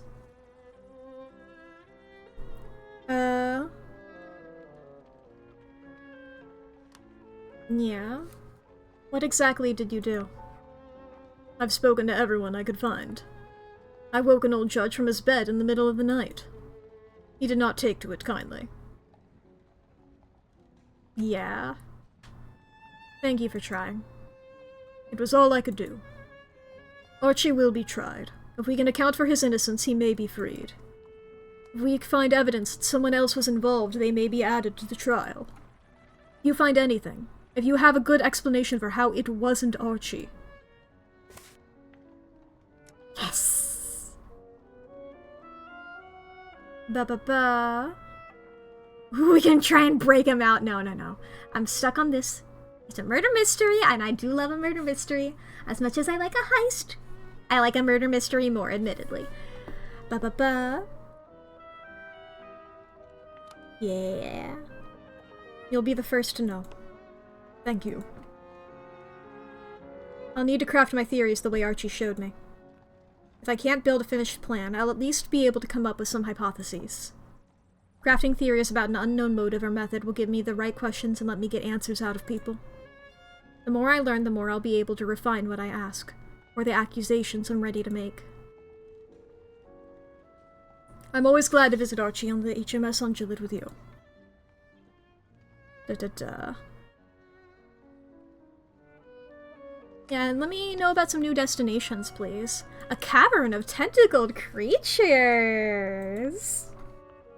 I believe I know what you mean. We walk companionably. I'd become adept at learning the paths. He's become good at teaching me. The Warrens of Amber. A warren of brooding tunnels and resinous deposits. Archie takes me as far as the cavern entrance. It suggests I watch my back. The descent is steep, the caverns lightless and treacherous. I walk in the dripping dark for a very long time. Has anyone else ever been this way? Will I ever return? Hehehe. Until at last a light.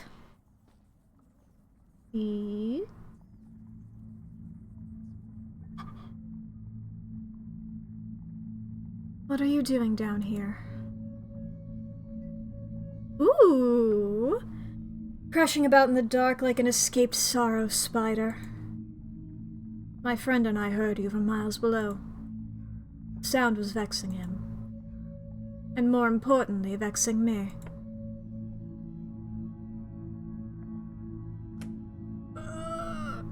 I don't owe you any explanation. I have been here a very long time. How do I pronounce this? Barkujin? let me look this up. Ba-ba-ba.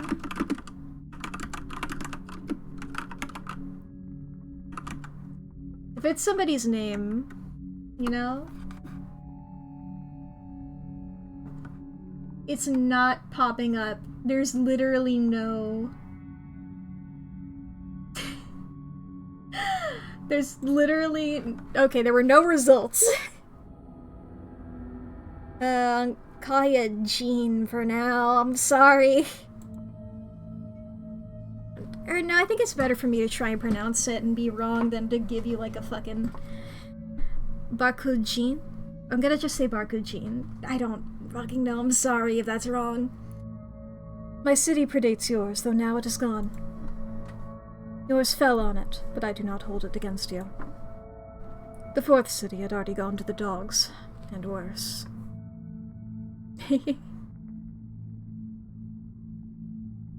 I mean, I'm glad that I mentioned before, it was like, me being like, is it a spoiler to say there were previous cities? Like, hey, there we go. At least they're happening here. What became of your city? It is gone now. No one remembers its high walls, the dancing hall, the palace of myriad peace. The tree of never burnished silver. Only I remain.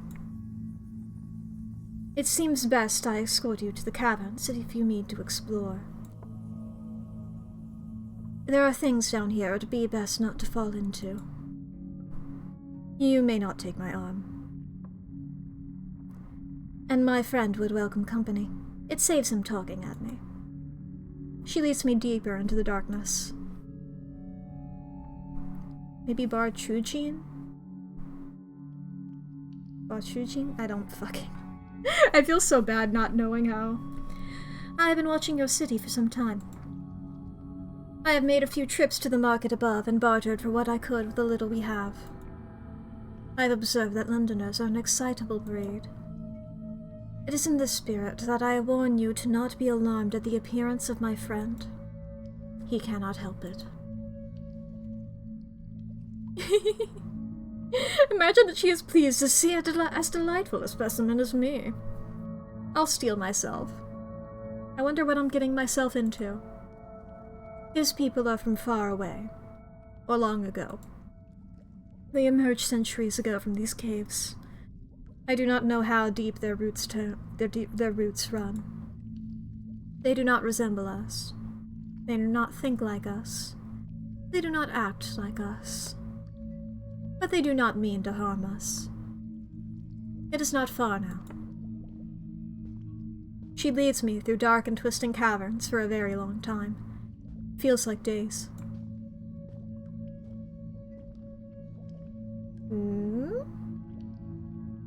Hey, bud! Hi! This is Matsuchi-kan. It is not his name, but what he was permitted me to call him. Names are unknown to his people. He is a man of surpassing flexibility. Okay, that's a way if we want to call them that. Perhaps rubbery man is the more suitable translation.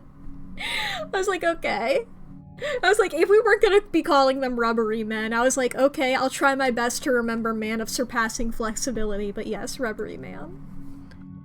Though of course he is not a man, but he has insisted upon the masculine. I have not wished to dispute this.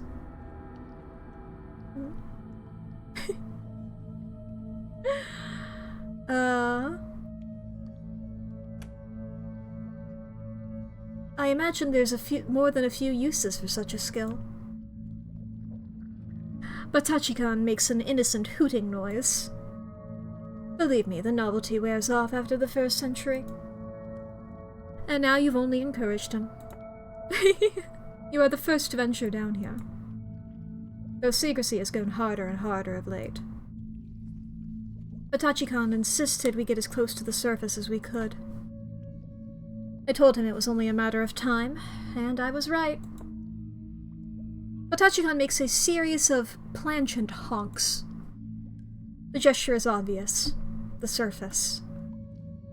There are others of his kind, many in deeper places than here. They sheltered me from the disillusion of my city.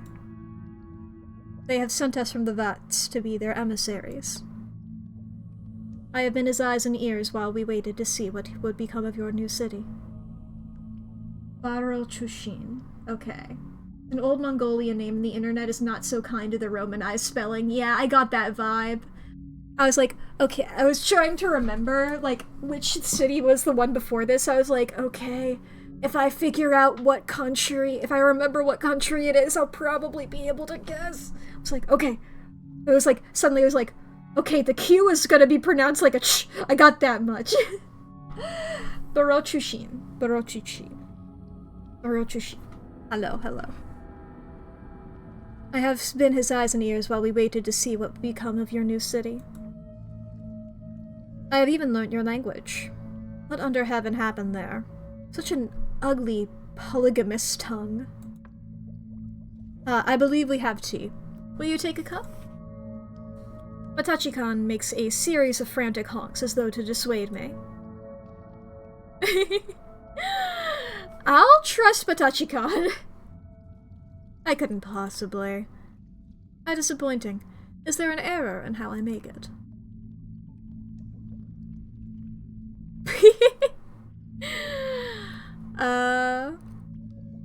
I can show you how Londoners do it. It is slow, without kettle, and only a campfire and ancient porcelain. There is no milk. What results is sweet and bitter, the sourness leavened with too much sugar. It is not unlike what I normally drink. Unspeakable, abominable. If you are not finishing yours, I shall have it. Matachi-kan surrenders his cup with equanimity. Orifice is opened for a shrinking seal. The big eyes! He wishes to. I had mosaic tiles somewhere for the difficult ones. Bear with me, as that cheating costermonger at the market says. Matachi-kan approaches with a plaintive burbling. Matachi-kan extends a tentacle. He wants me to take it. Alright, with intent. I'll give the tentacle a polite shake. I don't know this guy yet. I give it a firm shake. It's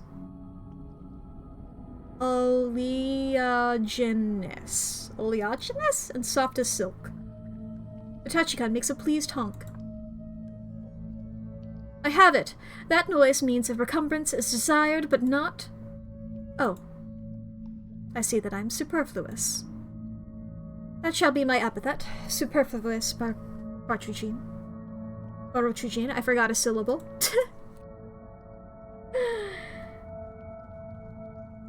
Barochujin is still for a moment, then she rolls her eyes.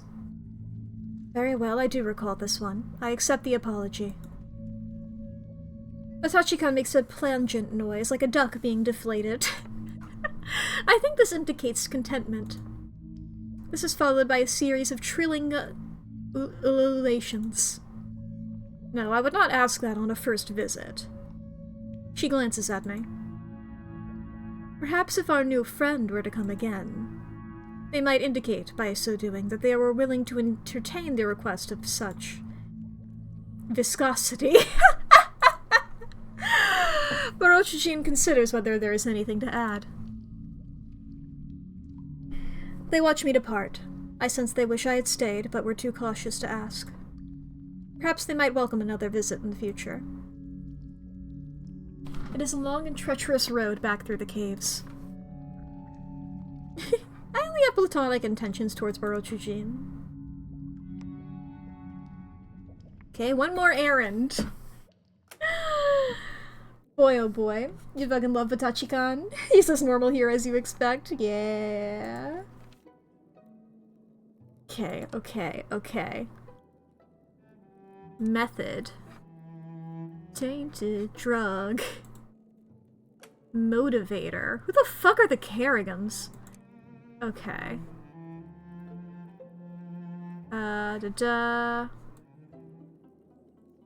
Tentacle! Okay.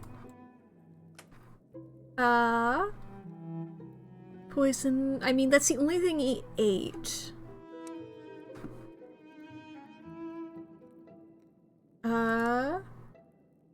They were loosely mentioned, 2 weeks ago, IRL. Let's see here.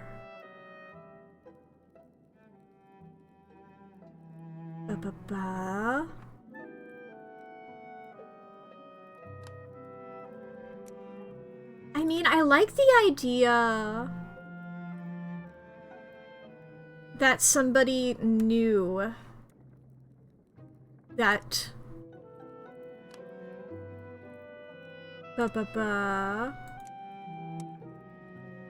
that somebody... Oh, it can't be anybody else. For the knowingly gave poison, it can only be Archie.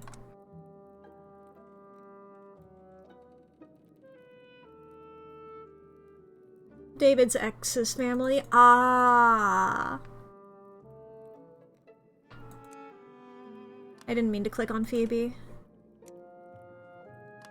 I don't think we have enough information, but it's like, you know...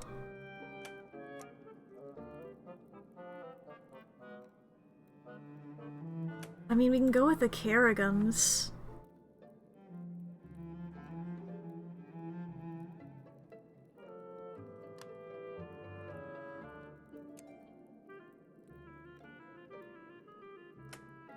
I don't know. I feel like we need more information, but I feel like we have to, like, come up with something in order to get that information, don't we?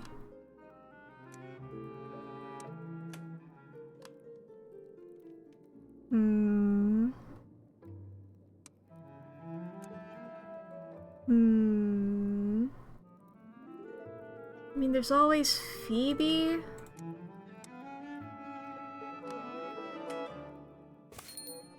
Imagined Puppet Master.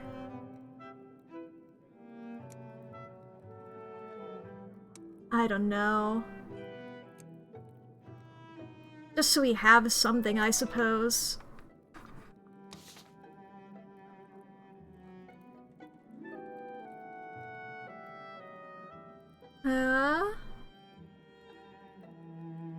Yeah, let's ask about... can I not do both? Let's deliver a manifesto to Archie and maybe I'll be able to do the other one. I don't think I'll be able to do this otherwise. I'm gonna change into my sailor's outfit so that way Harjeet doesn't come along.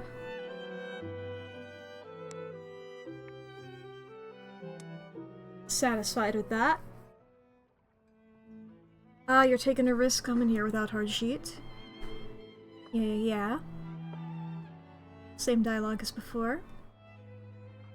I was not frightened in the rubbery warrens. I'll be flirty. There's nothing more attractive than working secretly alongside someone. Knowing that you and I alone know what we're up to. Not precisely alone.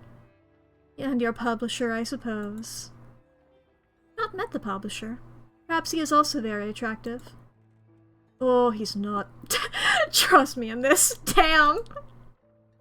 The air is warmer for just a moment, briefly comforting. Have you found someone yet to stand in for me here? I've been keeping a hammock warm for the true culprit, if you can keep him. If you can find him. I'm making progress. I'm nearly there. I've found out some very interesting things. Aye, so I can come home soon then. We'll see. And remember what I told you, aye?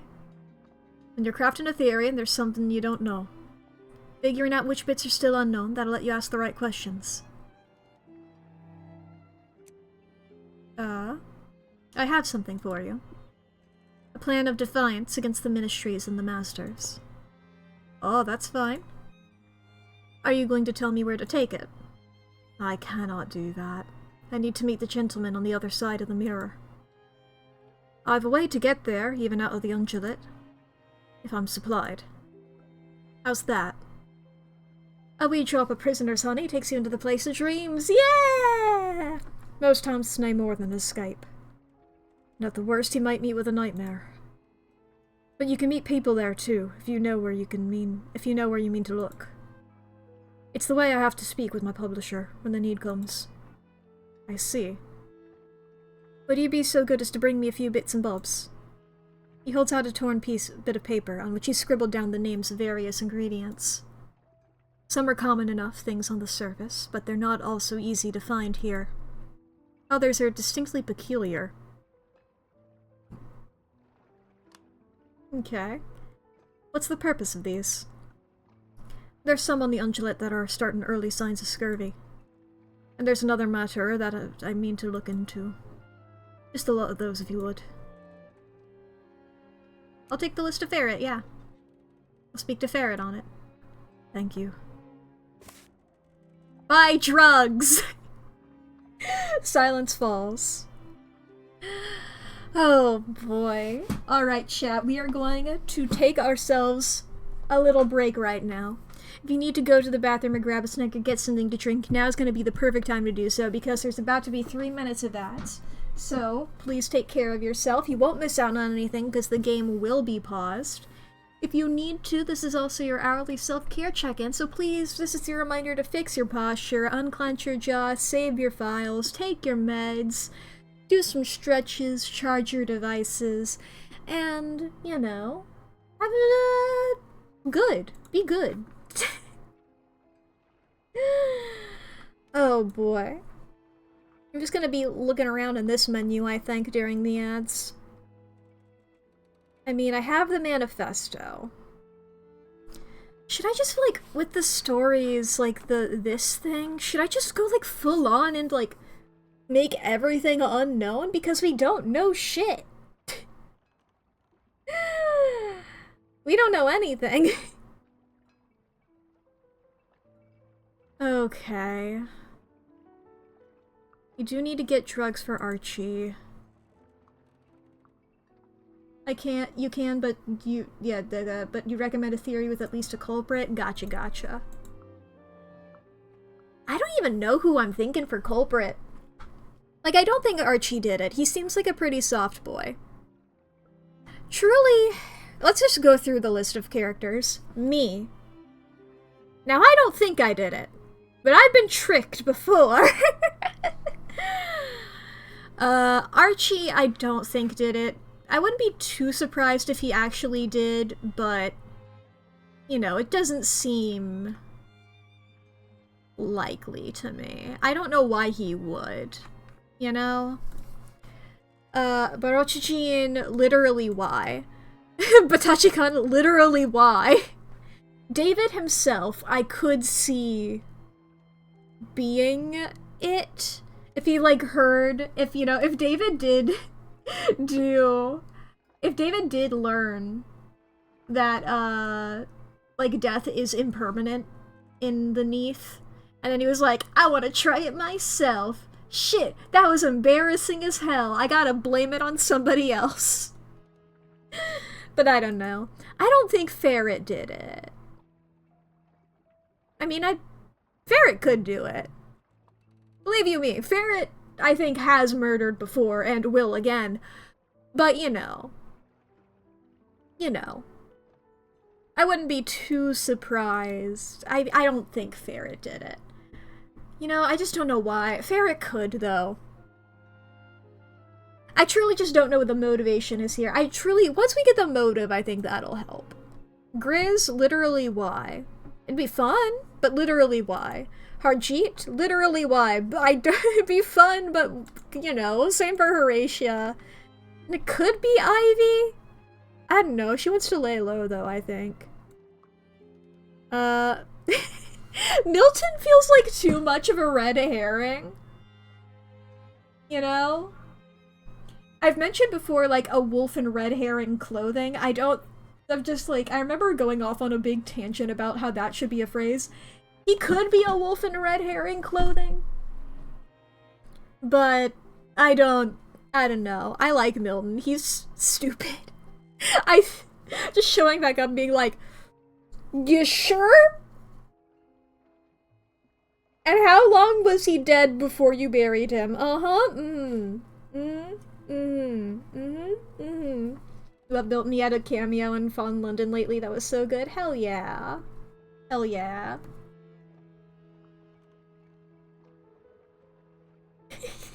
I love just, like, lovable romantic interest, companion, detractor. It's like, I am rebelling against the government. I am also fucking the government. Because it's funny. Don't know much about you. You know, what if it was Theo? I don't know. I really have no clue as to who did it, though. Talk more about our feelings, I suppose.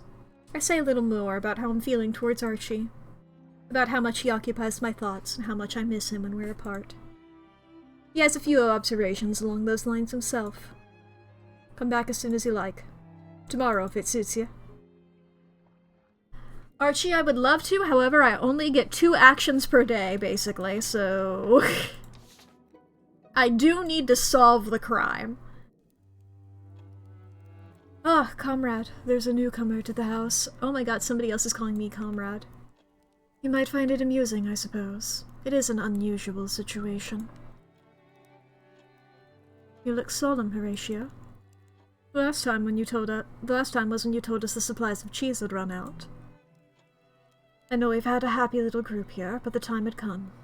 I've taken in a new lodger. I'm doing my best to get Archie sent home. You haven't yet, and we don't know how long it will take.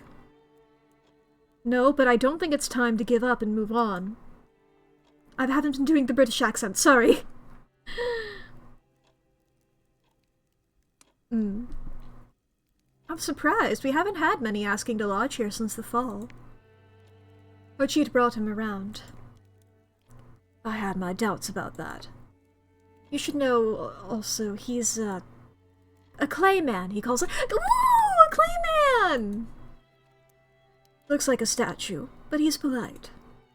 And clothed before you get any notions. Accept this at face value. Boy. Right you are, I see. Even if he's the most well-behaved statue you've ever met, it's a risk. It will draw attention, and I don't see the need. Everything we do reflects on Archie now. I need someone who can do for me outside the house. Or hadn't you noticed that I can't go outside anymore? I know you don't go out much. I suppose the last time I saw you go out was to the graveyard. I don't anymore. I do not step through our front door. But the trait is, I can promise you our new lodger won't do anything I don't know about. Hi! Forgive my clumsy interpolation into your domestic ideal. I don't know why I did this voice, I panicked. I wish to make myself known to you. I am. He makes a noise like rain running down limestone. I believe the best translation is Moss. The Russian Jerseyman. I can do more Russian. That's not Russian. That's even more New York. I'm gonna be so real. I hope to learn more about this new city. It is very different from my native Polythreme. What is Polythreme like, Mr. Moss? It is an island far across the sea. Everything has a voice there. My king, years of 100 hearts, reigns over us all. I think I'm going to still try and put a little bit of Jersey in there for fun. For flavor! That is how Polythreme accent is. Russian with a bit of Jersey. Yes. It is often harmonious. There is very little screaming. What you do when you combine these two accents is apparently you get really loud, or louder than usual. These are both louder kind of accents, and putting them together really makes it big. Silence isn't the same as peace. But I'll take your word on it for the moment. I hope you'll find rest here. If rest is indeed all Mr. Moss is looking for. Able to impress Moss with lies. I'll make a joke. Will you be wanting the slate off the roof for your lunches? Oh no, damn it, why was the joke racist? Fuck! No indeed, shell is a most dissatisfying delicacy. In truth, I also have no need to eat. Though I'm happy to watch all of you do so. This is how Colossus sounds after being with the X-Men for too damn long. What motivates a clayman to reside in a boarding house in the first instance? I assume you neither eat nor sleep? The accommodations would seem of very little value to you. Griselda. No, it is an honest question. This seems a happy place. It makes it sound like water flowing through the spout of a gargoyle. Oh, I was not made for deceit. The king did not fashion these lips for lies. I sought a man in the previous city. I did not find him. I believe he was at odds with the Gonds. The who? I've heard they call themselves masters now. They style themselves after their latest acquisition. But the man is gone and everything is changed.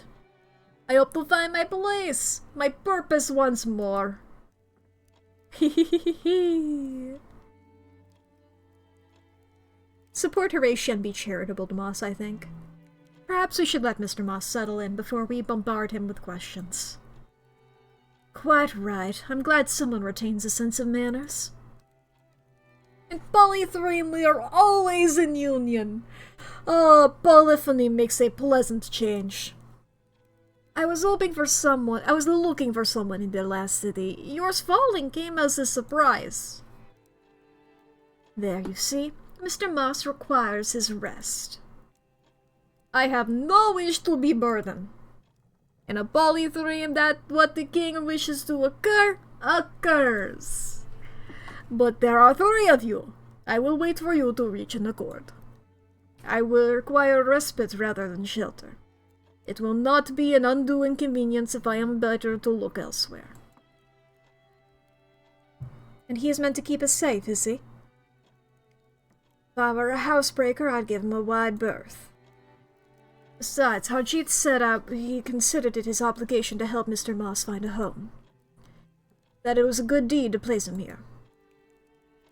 If Harjeet thinks the deed makes up for arresting Archie, I have some questions about the moral accounting.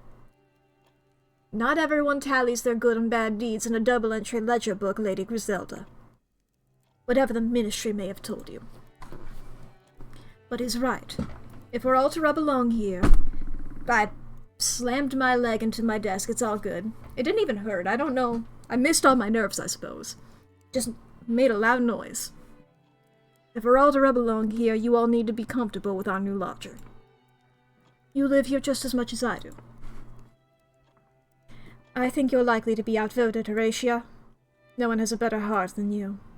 But we must think of Archie. We court suspicion and perhaps the Master's anger. If Archie were here, I'd say different. I'm fine with him staying. I think we have room for one more. I shall go and tell Mr. Moss the good news. And let him know he has you to thank. On your heads be it if this goes awry. But I'll do what I can to smooth things over if the Ministry involves itself. Hehehe. You really like Moss? He seems chill. Am I awake or asleep? Great sign. A moment ago, I was in the dream of a golden forest. And some noise woke me. There's something at the window. Hi! Hi! I'm sure I'm awake. This is more than a nightmare. I can't seem to stand up. Hi!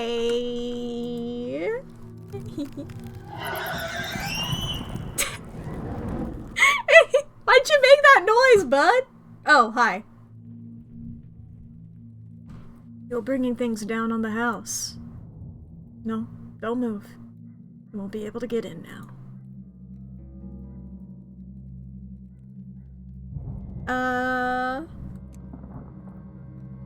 What was that? When you have certain friends, you inherit certain enemies. I don't know who it was, but I know it wasn't welcome in our house. Thank you for doing that. Her powers again, of course. Yeah, except that this is a natural Neath evolution for her. I imagine this is what the Neath does for a landlady. One who cares for her tenants, at any rate. I don't think this happens to everyone. Not every boarding house is placed as we are. I'll leave you now. You're safe to sleep. It won't come back. Or if it does, it won't get in. What if I wanted to see it again? But watch yourself. The thing that came for you is a hunter. Okay. Goodbye. Go straight to sleep, I suppose. Moss and the King. 292 days since the fall. This is what happens when you dump it for a new bad boyfriend. Ah! Look, if it were an option in this game, if there were multiple master choices, then I would have my pick of the litter, you know? But as it is, there's only one of them.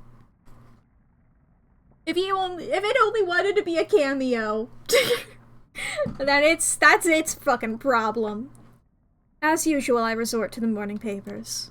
The headlines today read, Bazaar distributes eco currency for purchase of fuel and food.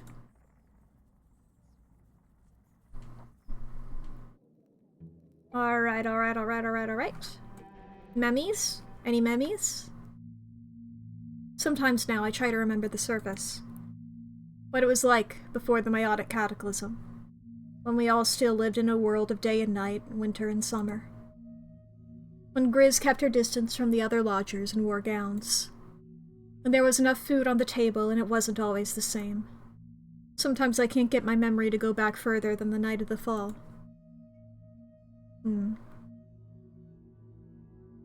Christmas preparations were different before. What morbid thing are you reading now? It's the Illustrated London News. That's worse. What have they got this time? Engravings of the latest executions. The crowd gathered to see the deaths. At least Archie isn't accused of treason. They behead and quarter people for that offense, though not very often. It's the Queen with Prince Albert and the children, and a Christmas tree. Ah, they're sending that around again, are they? Then, as I recall, she took the picture and put it up in the frame of a mirror for decoration.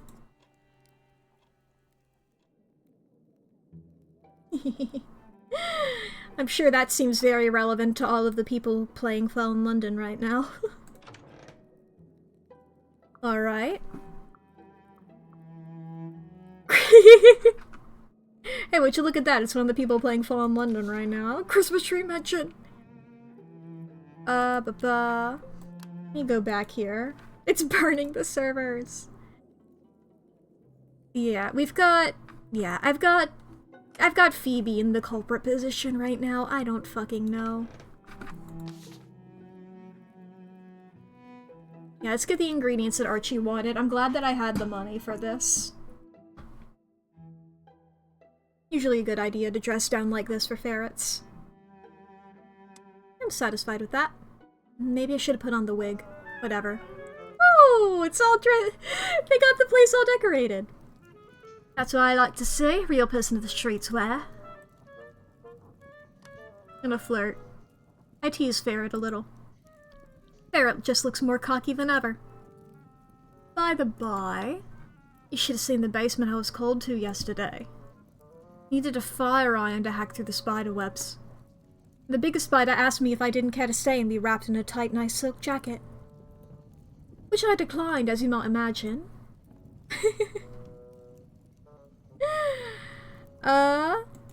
Laugh, yeah. I give full vent to my amusement. Might find myself invested in a suit of armor soon. Alright, this is what Archie wants, please. I was looking for these. I hand over the list of ingredients Archie wanted. These all for you, then? You're taking up a new medical hobby? Rely on the honor of the criminal fraternity. It's for a friend of mine. You might be acquainted. I'm acquainted with his shopping list at any rate. Wouldn't have thought he was in much of a position to put himself in the market these days, so to speak.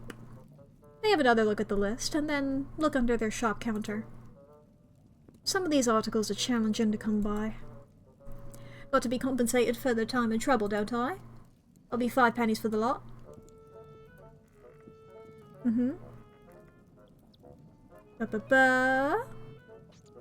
I'll pay a fair price. Give you 5 pennies for the batch of ingredients for him. It's a fair price. It's like, why are you saying Archie? My guy, you would... you like explicitly were like, I'm not gonna say his name. Or just like, I'm gonna be like, mysterious about it. I'm gonna be like, a mutual friend. And now you're explicitly saying it, come on. Now granted, they knew who we were talking about, but still. Here you are then. They push an assortment of bottles and curiosities across the shop counter. Don't drink the one with the white wax on the cork. Come to think of it, don't drink any of them. I nod at Ferret's updated sign. Times are changing, I see. Well, the sign has given me a bit of professional headache, truth be told. Hard to look myself in the eye at the end of a day's work.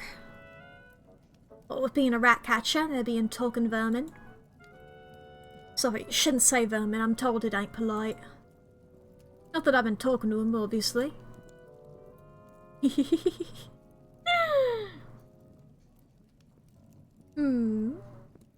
Do nothing to stem this tide of confidences. I raise my eyebrows. Found one of them in a trap in the pantry. Well, I says pantry, cupboard above the stove. Speaking piteously he was, enough to make a statue weep.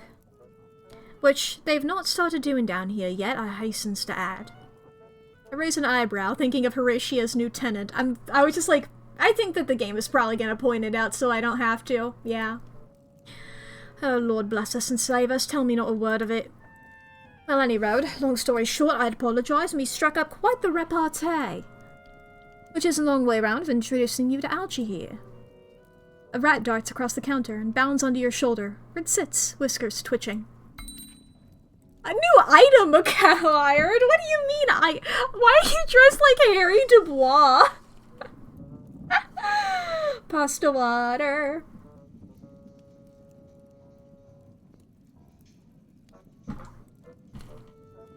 Harry Dubois looking ass. Oh, Algernon is what it's short for. Oh, I love that. I do beg your pardon. It's just easier to make myself heard from up here. And it's not algae ratcatcher. That sounds like something one finds in the common sort of pond. You water your noodle when you enter the chat. Appreciate it. My name is Algernon. Anyway, a very good day to you, friend of ferret. Make a polite introduction. Delighted to meet you, Algernon. Guess where you're watching from? The Earth. I would guess that you're somewhere on the Earth. Pleasure to meet someone for whom the Queen's comes naturally. There's nothing wrong with me English. Before all this, I lodged at Westminster School. This has all been quite a shock, let me tell you. Work? Ooh. Well, I hope you're all alright there. Hope you got a good thing happening there. Some of us had to work for our education. That's the wrong voice. Right, no, it's correct. It's correct, yeah. People are funny about rats still, in spite of the talking. I wondered about finding a means of legitimizing them. The church, perhaps. Imagine vergers with whiskers. Or is it vergers? Well, more whiskers. I can't imagine a better sign of the times being changed than getting rats in pews. I'm on train now, you only got like 7 more minutes. Hell yeah. I'm glad that I could be a part of your lunch break. Of course, we need to make it official. Need some kind of presbyterate. No, that's not the word. What was it you said about the who's it? Precedent. That's it. We need one of them to make the rats nice and official. I'll refrain from comment. I would love that. Wait. There's a request coming, I can tell. You've got the look of night saying no, but will you help us? Assist in constructing a history of rats? With your ministry connections, I think that should look a bit more official. And if there's later steps to be taken with the church... Whoops. I'm not on the best terms with the vicar. The church does look unkindly on using the wafers and traps. I can't imagine why.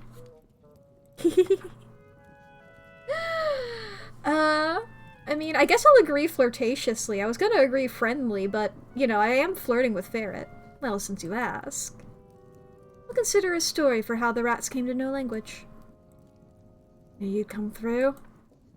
Make it seem innocent, eh? Not too subservient. A story that'd make token rats acceptable to the church and what's it.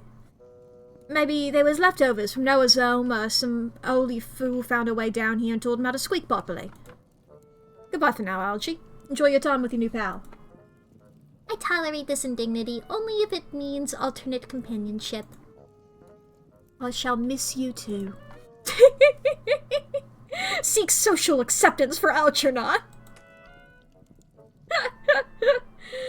Delightful. Not that I don't appreciate the sentiment, but I'm afraid I don't reciprocate. It's not in my nature to be bound to any single soul, if you follow my meaning. I travels light, I move on my feet. Maybe we can talk about something else. Spiders, perhaps. That's fair enough. There's time to run another errand today. Okay.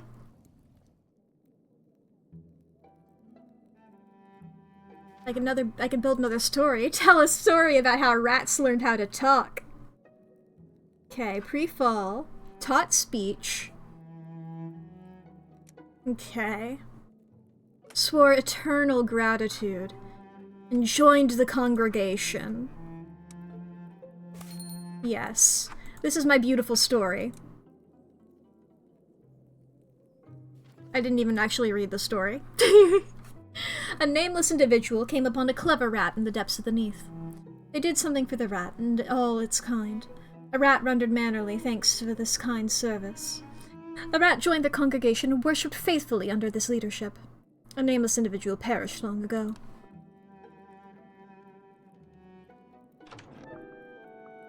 Okay. I guess he's not here right now. Unless I have to go talk to somebody else.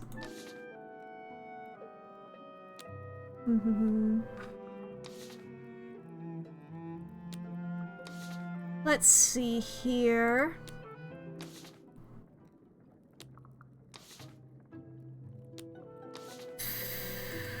We can interview Moss for the census. I don't really know if I want to do that right now.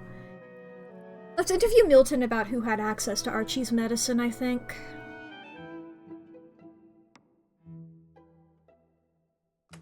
Should I bring Algernon with me? What's... Hat! A rat of exceptional breeding. Well, you might call an aristocrat! Certainly not Algie. I mean, will he be fine with this? One must hope Milton does not have a prejudiced fear of vermin. I feel like Milton is fine with this, you know? Milton knows this kind of shit. Oh, hi! I didn't realize you'd be here too. I find that Milton is already in conversation with the visitor. He'll laugh at me for the warning, but you should be careful. Oh, what Damoclean sword is suspended over me, then? The church preaches against you and all your kind. Have a good time, Blade. I'm already a rat to Milton. One would hope that I'm a cat dog, but, you know. Ah, you got it. I played it myself. It's curious. No one understands sainthood better than hell. That won't protect you. They have done nothing to harm us other than to make pronouncements. And barred you from services, haven't they? We were not moved to attend in the first place. Next they will declare your food unclean and prohibit you from preparing it in your customary way. We don't need to eat more than... They will make laws that you cannot practice ordinary trades open to every other Londoner. It will force you to live in particular areas and deny you everywhere else.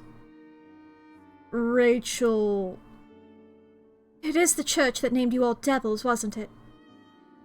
We are not easily damaged. It's not the same as a human turning against another human. I feel like you sort of have a... I feel like you're sort of projecting a little bit, but it's understandable because you and your people have been through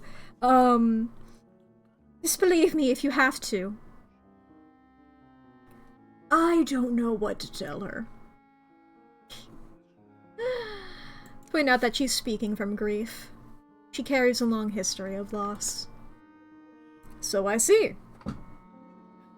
Rachel, he's genuinely not a person. It's not like your situation. He's like, I'm not being dehumanized. I'm just straight up not a human. I speak now of my yellow-eyed friends, you know. We tend to speak of individuals. The travails? Whatever. Of one person in their own life.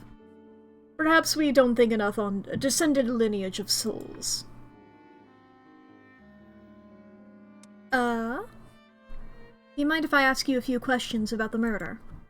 There are some things I don't understand. Yes.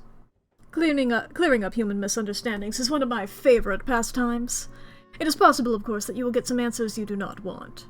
But that will make the conversation more delicious. You are great, Milton. Ask whether anyone touched the medicine. Did you see anyone get at the medicine? Change the contents of the bottle. I did not. Do you think Phoebe had a motive? Do you know of any reason for Phoebe to have killed David? She did not want him dead, I'm certain of that. It is possible, of course, that she knew he wouldn't remain in that state. Then one would have to ask, who had something to gain from his temporary departure to the boatman? Or the other alterations that result from that journey? Why not? Whenever I see you, I know you're thinking of something shocking. And I immediately want to know what it is. Excellent. I'll be certain not to tell you in that case. Wretch? Oh no, it would spoil everything if you knew, clearly. I sulk. There is something deliciously salivatory about your flattery. Please, feel free to indulge. Milton considers whether there is anything to add. You're a captivating person. I find myself thinking about you when I ought to be attending to other things.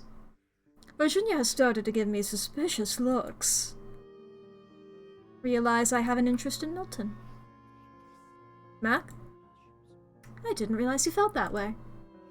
I didn't realize I felt this way. Admit feelings in a joking way. I believe one might say enamored. Ah. I can offer knowledge and delight, and even a measure of fondness. But fidelity and constancy, lovers' vows, wedding rings, etc., no. Say I'd value a friendship. Do devils have friends? I would value that. I believe I know the rules. What shall I tell you about myself? What's up with the poetry? What do infernal poets write? We will drink from a spring of ever-growing mead and a garden of roses brought from the caduceus. The serpents will snare us with affection, as falconers their birds. The serpents in the garden, that is. It's a translation, though not a very poetic one. It's hard to capture the sense of infernal poetry in English. The words take on different meanings depending on their positional relationships. Yeah. It's pretty. Is it? Pretty with fangs. Hee. Alright. Down to supper. And there was a rat on our head for that entire interaction. Everybody remember that. You know those words? Also, their language sure sounds a lot like a bee dance language. Wonder why. Horatia murmurs over her plate. A blessing, I think, for the food and for Archie, too. I've been getting new supplies. New supplies, yes. A humid, fleshy odor rises from the basement if I stop in the stairwell. A scent like hot bacon and the sweetness of ripe fruit. I'm forbidden to visit. We are all always forbidden to visit. I'll eat it. Why not? Every day's meal is finer, richer, more exotic. It isn't just the meat. There are spices never seen on the pepper dock. I chew diligently. Yummy, yummy. Okay. I don't know if we know... I mean, like, would it be... Phoebe, then?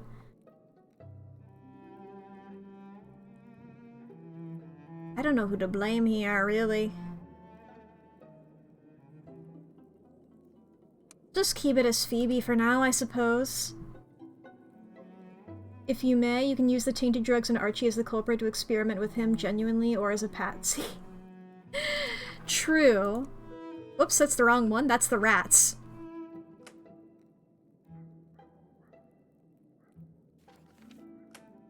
Yeah.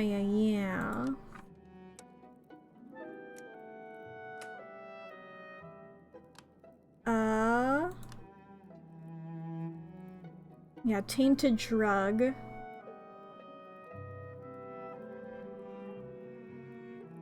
Well, I don't want to say knowingly.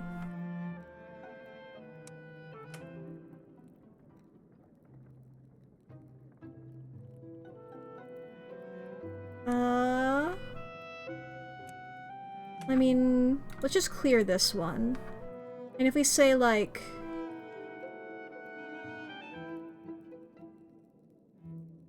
unknown provocation... Suppose Archie was provoked, maybe. That only says David. No, that's just saying that Archie did it because... Okay, let's look at the actions here.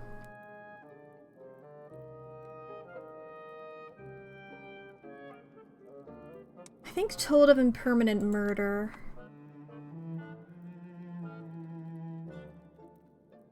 We'll go with Ivy, maybe? Milton? I don't know if they know each other, though.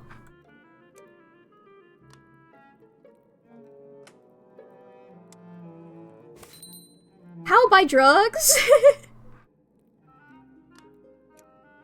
Inside job? Yeah, let's go with inside job, maybe? We'll save that. Host a visitor before bed. A shape coalesces in the attic. Or more accurately, looms. Oh, okay. I am sorry if I startled you.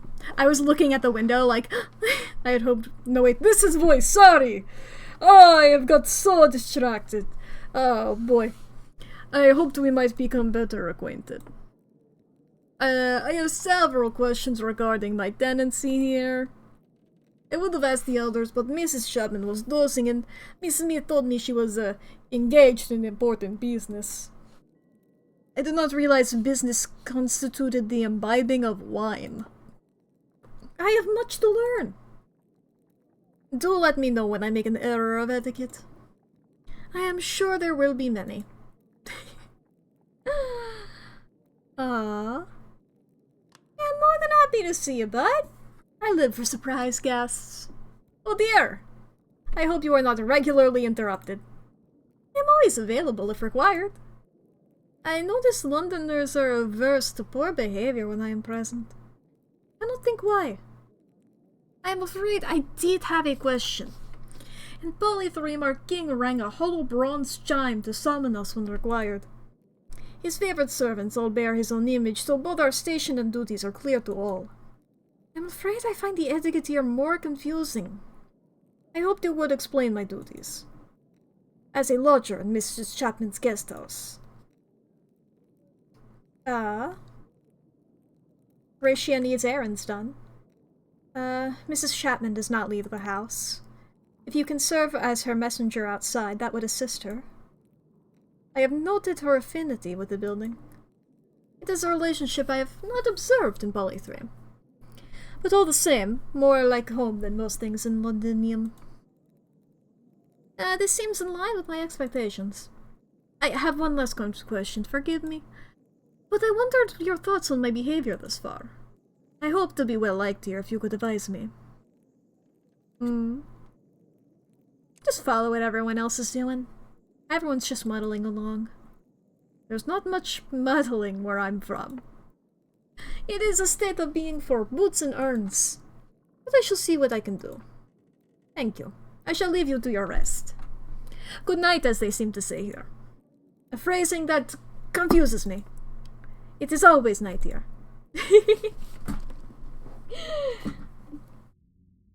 Alright. Straight to sleep then.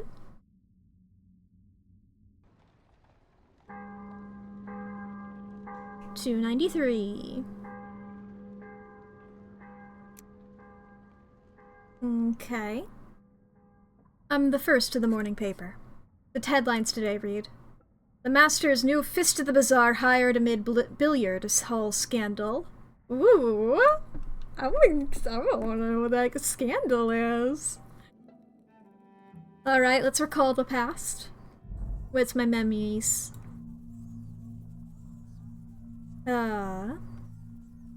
Theophilus and Horatia had their differences back then. Someone had come to ask Archie about the Christmas services. Theophilus? May I rely on you then to read the second lesson? That's the wrong one. I know he's from Yorkshire, isn't he? Somewhere. I'll get to it eventually. Well, if I must, but... The sacrifice of Isaac. No, that's the right lesson, but he isn't sacrificed in the end, of course. That naturally was the miracle.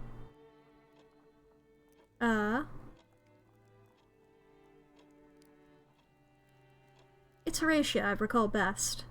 She didn't get drawn into the unimportant parts of the argument. I've always been more partial to the fourth lesson. But consider how the second... Where's this voice going? Yorkshire. It's from Yorkshire. But consider how the second lesson ends. Fuck it, American. Your descendants will take possession of the cities of their enemies. He's the most American... He's like... Peak like Disney Channel American accent. You know? That's the verse I most dislike. Maybe he listened to her. Ah, I see. Give me a prophecy of peace rather than a prophecy of dominion. It's Archie who's to read it out. Oh boy. Okay. Ba-ba-ba.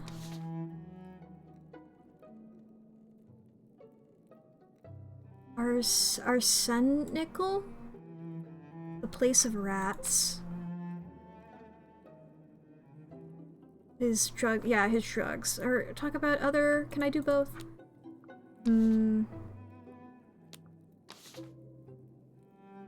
Let's see here.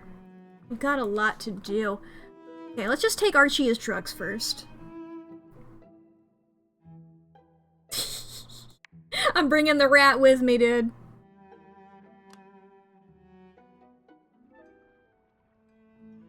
You're taking a risk. Yeah.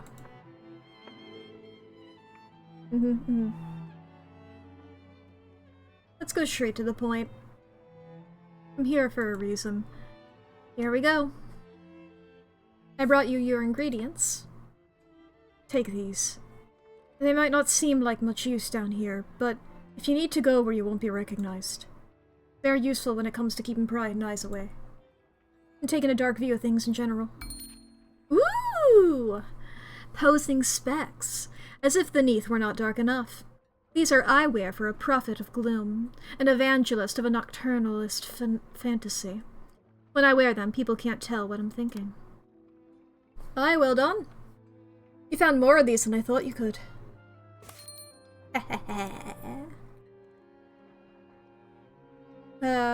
Present my manifesto about organizing a revolution. About the manifesto. I lay out my argument in all its subtle and vicious glory.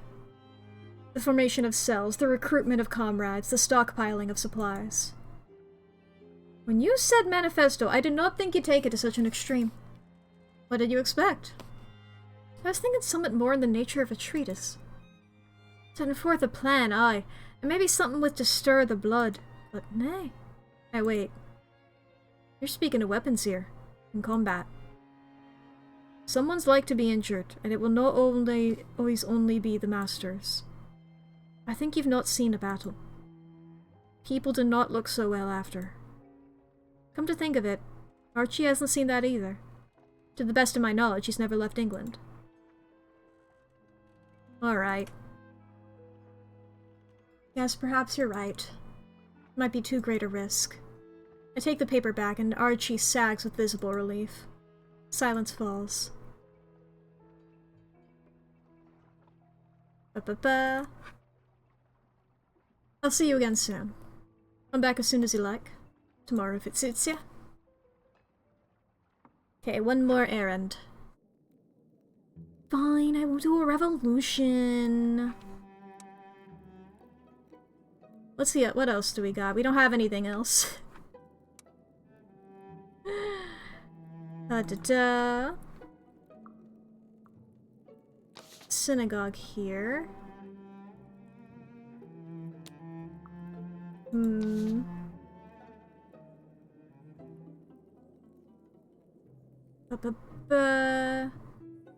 Let's talk to Phoebe about whether Ivy could have been involved, maybe?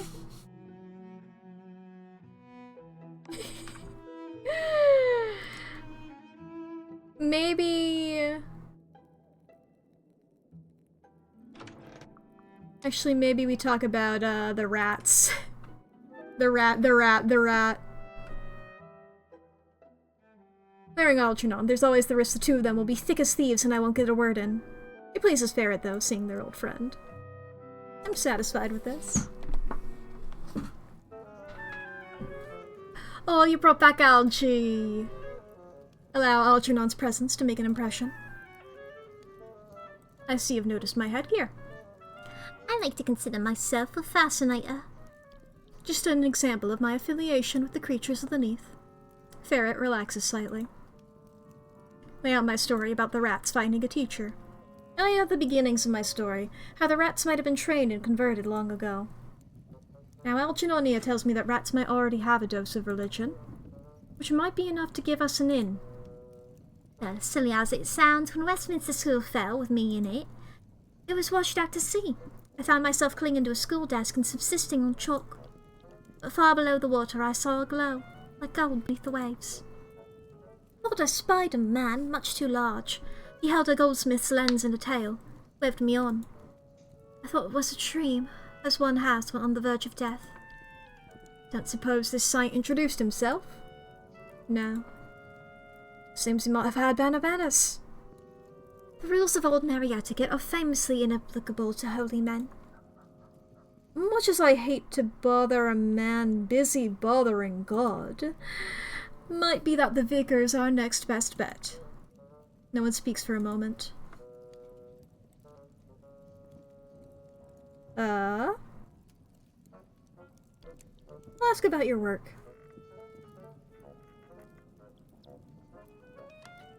How's that going? Truth is that you buy and sell some unusual items. Always bought and sold a few things on the side. Was he looking to make an investment? Street signs that we pulled down but didn't get in yet to the masters. And some map of London streets as they stood prior to the Day of Wrath. People bring all sorts round here and I pay a fair price. Say I'll keep that in mind. Nothing at the moment, but I'll remember this for later. Remember it when you're in the market, comrade. But if it's a policeman what's asking, then I'll be grateful if you was to have a lapse of memory. Take care out there. Lots of biting creatures in the alleys these days. Starting to think they got my old apprentice. It's getting late, so I'm heading back home. Dwells underwater. Sure.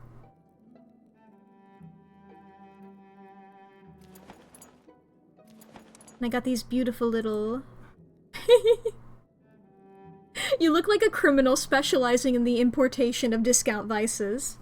Surely customs inspectors will follow you in the street.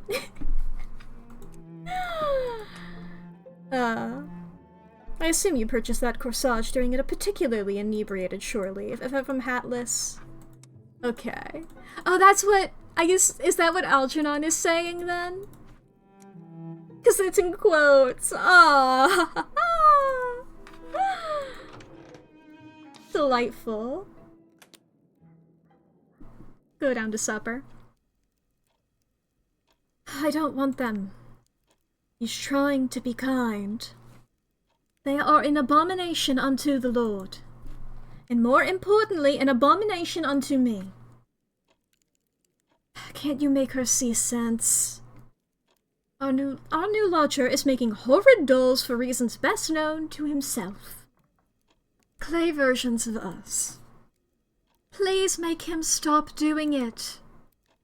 Maybe not insult her for her intolerance. Remind everyone that we have more serious concerns. Archie is imprisoned and the trial is in just a few days. The fate of the household hangs there. I know, I haven't been able to find a way around it. I'm gonna go upstairs. Enough said, I think. With luck, he'll get a stall at the market and turn a fortune towards his rent. Watch where you put your feet. You never know when someone's little clay head will catch you out.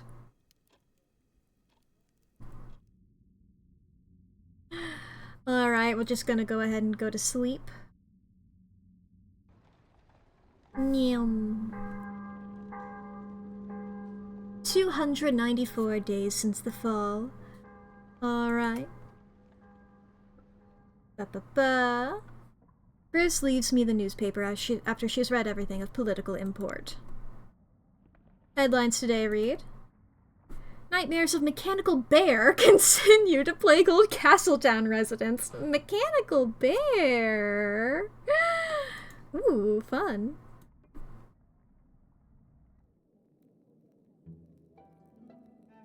Okay. Let's recall the past. Ba-ba-ba. Rachel said something curious the day David returned. That sounds important. They were leaving the graveyard the day of David's return. But of course we didn't know yet that he was coming back. Horatia went home rather than coming onward to the Landaus with us.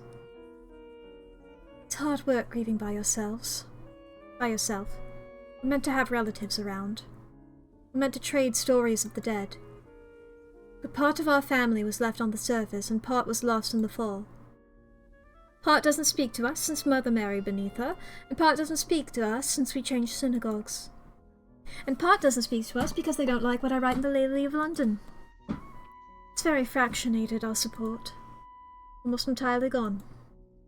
I suppose I'll end by writing him into my stories, even more than he was before. I would have hated that. I don't know a better way to do the work that has to be done.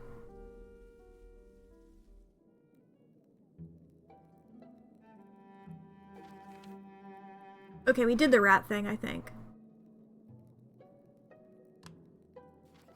At least I have to assume. Because I wanted to check. I was like, what did I do again?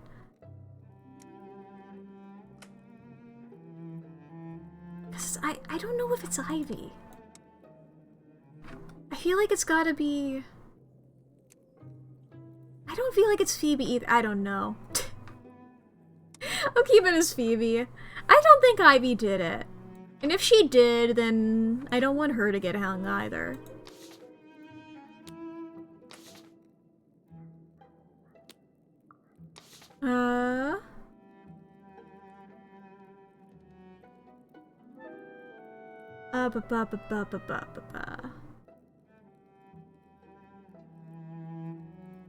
Let's interview David about any motives for Milton, maybe.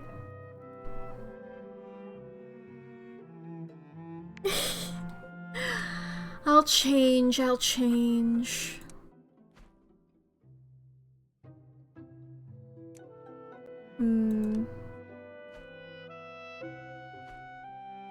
feel like he's not gonna like me no matter what I wear, though, you know?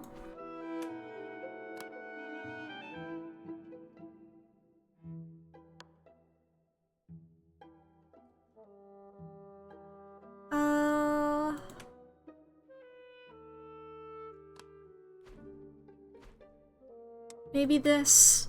Is it weird? I'll go for it. Fuck, what was your voice? Good wintertime, Mack. That's not it. Why am I suddenly a cowboy? Fuck it. Sure, we'll go with the cowboy for now. This isn't even really a cowboy, it's just the vibe that I could only get to it. I'm sort of like leaning on my desk in a sort of cowboy way. Good wintertide, Mac. I hope you're keeping healthy. I don't want to flirt with... I guess... I'll just come straight to the point. This is more than a social call. Do you mind if I ask you a few questions about the murder? There's some things I don't understand. Being murdered is a surprisingly intimate experience. It's not something I care to explore in depth with all and sundry. The law has cracked somewhat. It requires a touch of volunteer assistance. There are uniformed constables now for good reason. It doesn't fall to every citizen to try and enforce the Queen's order. I'm not just any citizen. I have a reason to be interested, and at the same time, I am not especially close to either you or to your sister. I am more impartial than your friends could be. We haven't known one another terribly long. I'll answer to your questions on one good condition. If you find that it was Archie, you'll tell the constable the truth. Whoever it was, you'll tell the truth. He does not, conveniently, appear to expect an answer. Okay. Talk about Milton's possible motives. Were matters between you and Milton so bad that he would have killed you? It's true I did not like him, and once I asked him what he intended towards Rachel. I've heard this.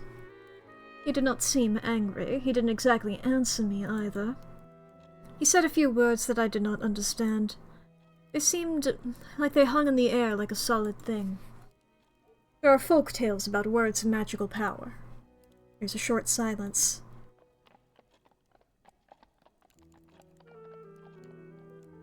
Why did that... I don't know if you guys could hear that. It sounded like hoof steps. It caught me off guard. I found afterwards that I didn't want to ask him about Rachel again. He certainly wasn't afraid of me. He may not even have disliked me very much. Afterwards, I only argued with Rachel about Milton rather than the other way around.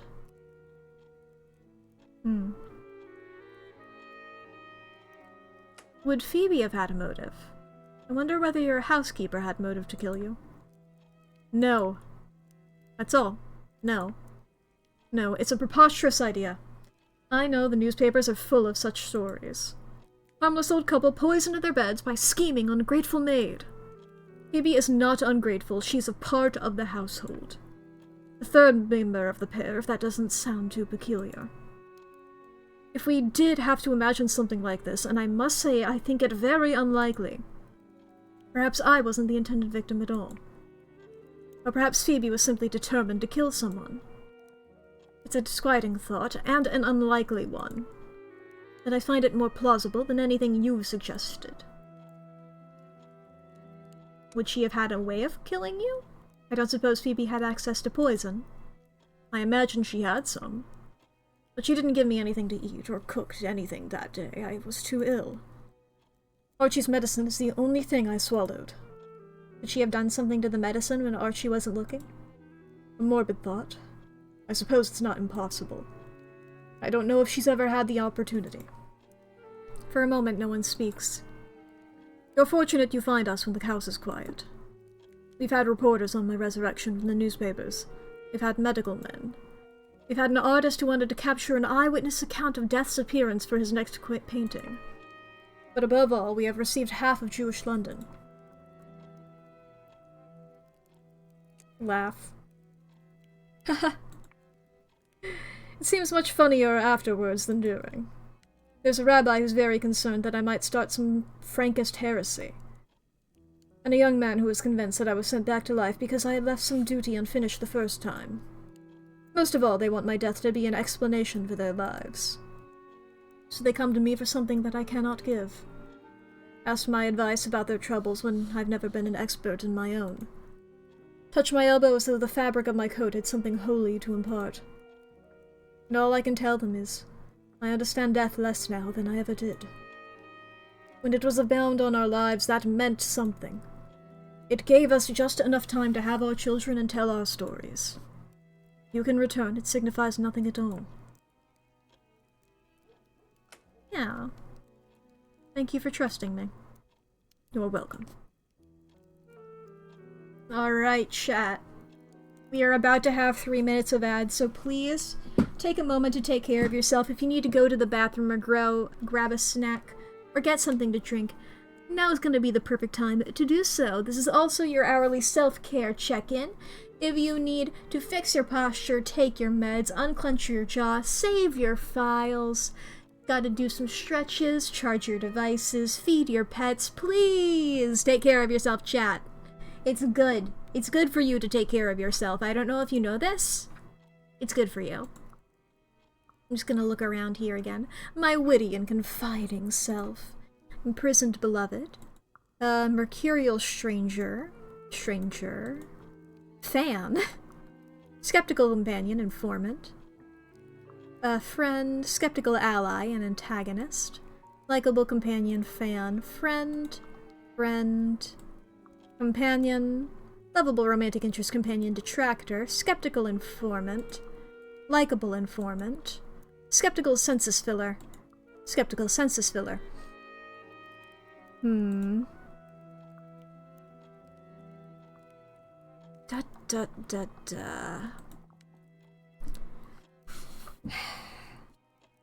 Because the only people who really had access, the only people who were there were Phoebe, Rachel, Milton briefly, Pasta Water.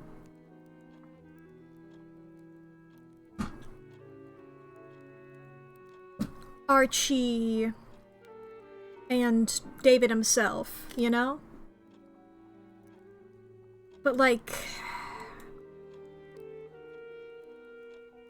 none of them have, like, a strong motivation, really. I think I just keep defaulting to Phoebe because, you know, the butler did it.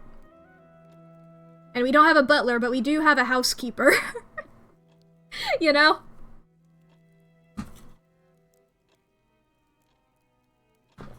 Boy, oh boy.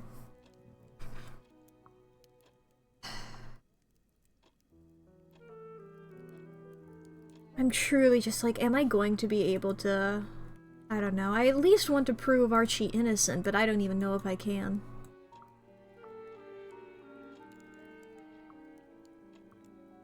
We gotta go to Theophilus with the rat. The rat issue.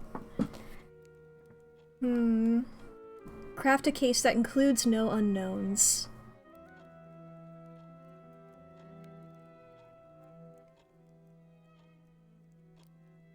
I mean, he did say that she probably had poison. I don't fucking know. Who knows?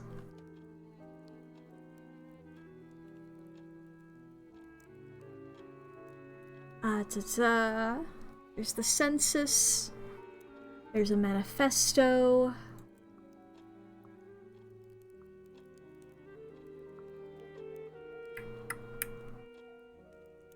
Alright. Who knows? We still have a minute of ads. I'm just sort of chilling now. I truly have no thoughts, I suppose, as to who could have done it. You know, I tend to think, like, it's such like a different kind of murder mystery, I suppose. No suspects, yeah. It's like... Typically the thing with murder mysteries is there's too many suspects and you have to narrow it down. This is like a rare... I don't think... Did anybody do it? What if he just did that? You know, what if he's like JFK and his head just did that? Which honestly, in the Neath, is not impossible.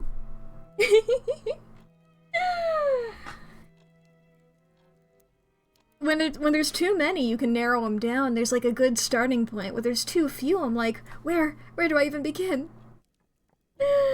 But the ads should be over. We can continue here.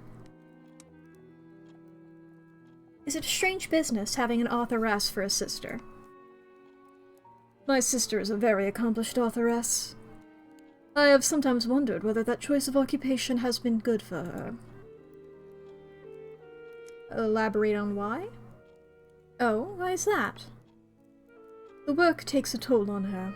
The publisher is demanding the public censor all manner of letters. Some of these communications are harmless, but there are others that she takes painfully to heart.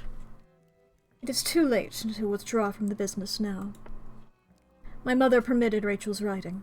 While she was alive, I did not think I had a right to intervene. Now it is too late. I cannot help being proud of Rachel when I read her work. But it has kept her thoughts busy and her hours occupied, and she is still unmarried. If anything happens to me, I would have wanted her to have a safe household of her own. Perhaps she would even have married someone who lived outside the bounds of the city, and been spared all this. We should bring this visit to a close. Everything is always running too slowly, and yet every day is the same. I think I only have platonic intentions toward David.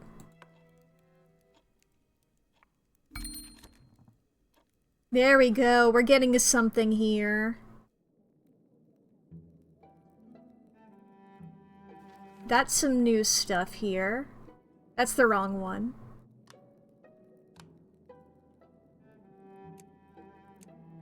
Ba-ba-ba. This is what I wanted to look at. Okay, let's clear all. Because, I mean, if we did, like...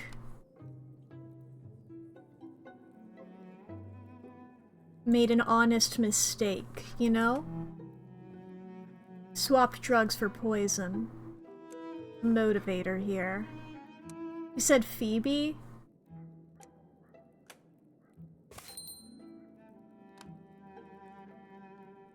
We said that?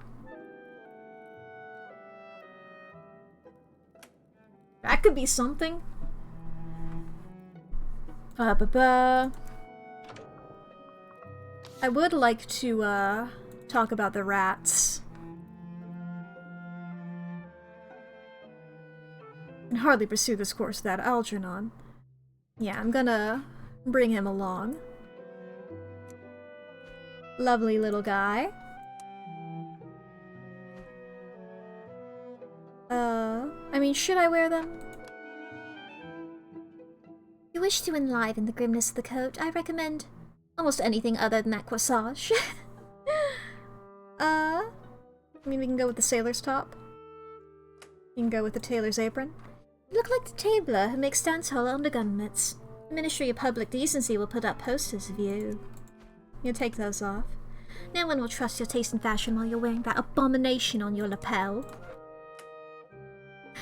I assume you push. So he just really dislikes it. What do you feel about this? This must be suitable wherever we go, I feel.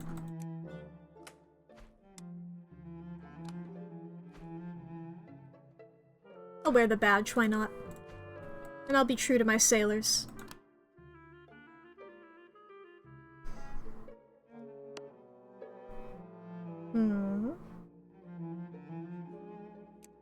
Not quite right, but we can try again. I don't want the badge on.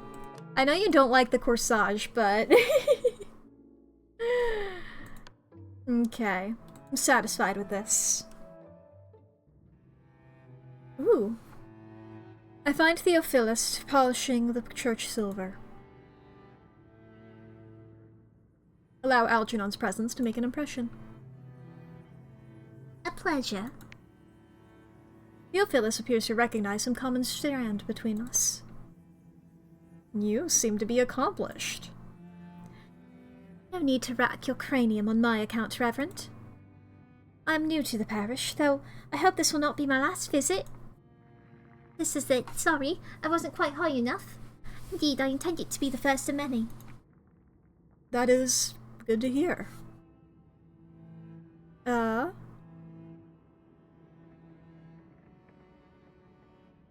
Ask Theophilus about Ferret's request. I have a request from Ferret. Ah, the rat catcher.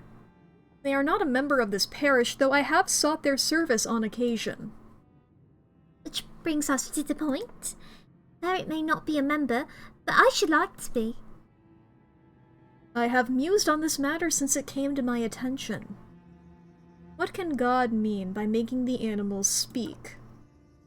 Though I understand it is only a few. Cats, rats, bats, ravens. I wondered at our proximity to hell that this was an infernal device. We hear of familiars and such in the trials of Lancashire and King James. Acquainted superstition that can't die in vain. And then I wonder if it is a sign from the Almighty, whereby speech is bestowed upon the most innocent, a last attempt to save us. The animals knew before Noah when the flood was to come. I'm afraid I remain, like St. Thomas, full of doubt. What's your opinion, Algernon? And what do you think, Algernon? You wouldn't be converting us, Reverend? Apparently, a holy person has already gone ahead and done the hard labor. You'd merely be confirming that which is already fact. I am given to understand by the dog rats that this saint has already brought the rats down here to religion. Who?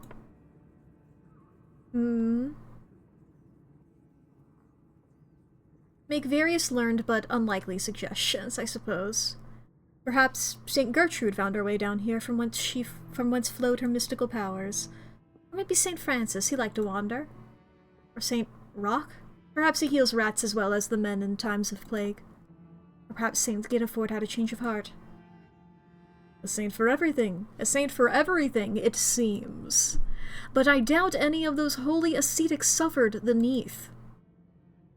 The rat catcher, ferret that is, says that the rats of the docks speak of a prophet who teaches the new London rats to speak.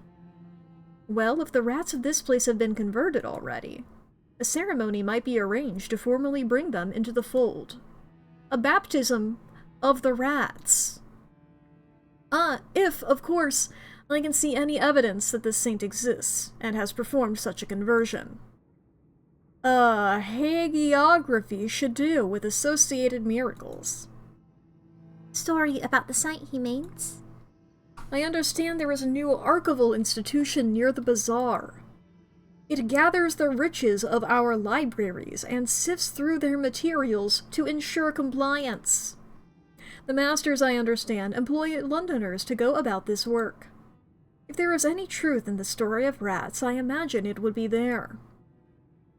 Alright, we'll look into it. Find a patron saint for rats. I want to believe, but like St. Thomas, I require proof. Until then, I really must see to this crypt. Okay. Baptize Algernon. There's a brief lull in the conversation. Horatia has told me of poor Archibald's arrest. Down here, everyone has lost something different. Erratism. So they cast their eye on what a neighbor has that they don't. Like the two women who came before Solomon to argue over their child. Sorry, I know that's insane, but literally every single day for like the past... Has it been a year? I don't know. Me and Lee have been referencing the King Solomon story every single day. Solomon!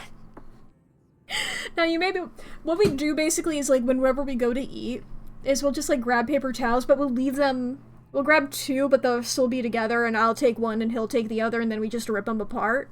And every single time we're just like, for King Solomon. You know? We're just like, do you want to, like, oh, hey, I'm gonna eat something. Should we get a Solomon for this, or what? That's what paper towels are to me now. It's like the baby, exactly. Ba-ba-ba. Defend Archie. I don't think Archie is given to jealousy. Perhaps not of wealth or status. Perhaps, but most people wish for something. What happened to the roof? Ah, that. We must assume the fabric of the building sustained significant damage in the fall. Well, at least there's no risk of rain. The weather is more forgiving than it used to be, I imagine. And no risk of the altar cloths being sun-damaged either. But I wouldn't mind being able to keep out the bats. It was good of you to stop in. Lord, see you safely home again. Okay. Venerated Rat Prophet King!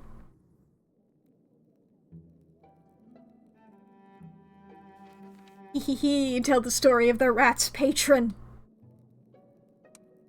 The Rat Prophet King taught a rat. Can't say taught speech? Someone? Clear. Clear that. They say taught speech. Ah. Rescued?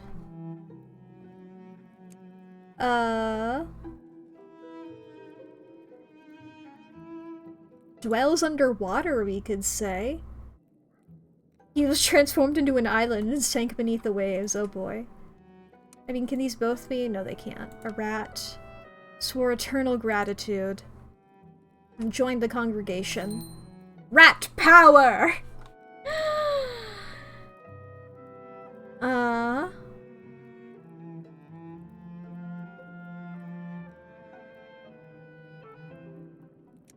We can do that. We can do still wanders the Neath, dwells underwater, is deceased, is venerated. We can go with like is venerated. A rat prophet king has been canonized. We'll go with that.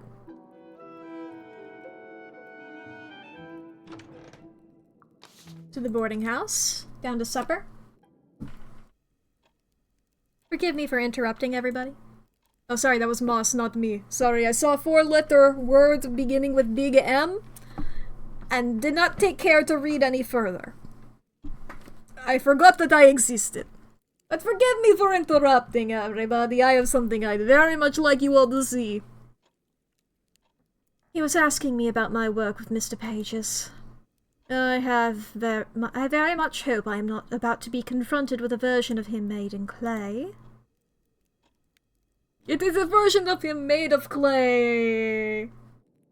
The dolls are lifelike, but imprinted with a cheeky caricature that reflects the essence of the original. I hope these are to your liking. I took inspiration from a show near Hogs Lynn Market I saw. It involved marionettes and what I took to be a crocodile. His are entirely charming, Mr. Moss. Yours has her nose in the air, Grizz. I did not notice that. Look, yours is wagging her finger, telling somebody off, no doubt. I believe she is emphatically making a point, that's all. I think these will do nicely, Mr. Moss. Yeah, this is great. They are a fine example of their craft. Oh, and you have so few to compare them to. I think they're wonderful. Indeed, even if I'd seen 1,000, I venture I'd find these 3 my favorite. I am glad my work has provided satisfaction. I suppose I have differed from my king's own project in one crucial respect, however. I could not keep from including your particulars in the project. You are all so fully formed already. I couldn't help but include your character. I liked it. No, I think this was the right way to go about it. I am glad. Artistic expression of this kind is not encouraged on Polythorn. The conductor controls the choir, not the other way around. I'm glad my humble efforts find favor here. Speaking of which, I must get back to my task. I don't wish to leave Mrs. Chapman cause to fret. Alright, down to sleep.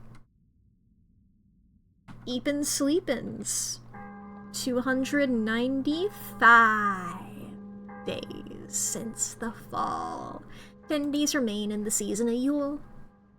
And we don't really have any progress on the murder.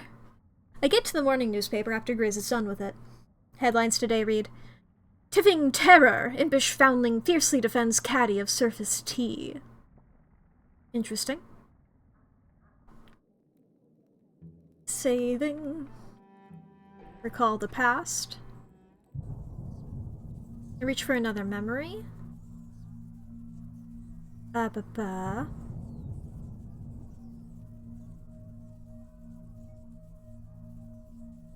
There's a time when I didn't go to dinners. Are you ill, comrade? You may find you have an appetite if you get out a bit. Take a walk and stretch the legs. Constable Harjeet will take you if you want to go.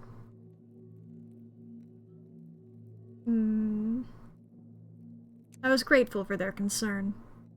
Thank you. I know it's kindly meant. I feel like it's all three of those. I feel like all three of those are correct, though.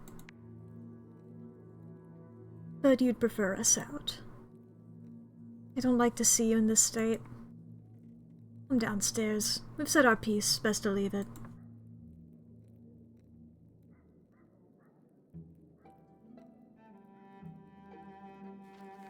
Okay. Ba-ba-ba-ba-ba.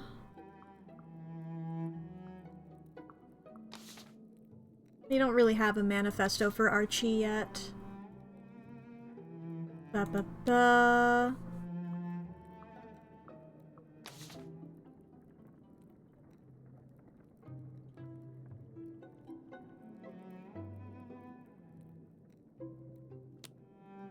Well, I mean, our story is that, like, he was unaware, right? Wouldn't it be more so the other person, then, who would be... search the archives in the bizarre side streets. Speak about the baptism. You can interview Ivy about Phoebe as a suspect, sure. Maybe they know each other, who knows? Ivy's familiar with me by now. Yeah, I'm satisfied with this. Algernon comes along with me. Oh! Hey, Ferret. That's not all bad, is it? Oi, Mack, look at this. Ferret's lifted a few clocks and watches and dashed if the bloomin' rats didn't christen them right up to sell again. Not a mark or monogram left on them. And they keep a better time than they did before. I'll put them with the Moonpearl Chokers.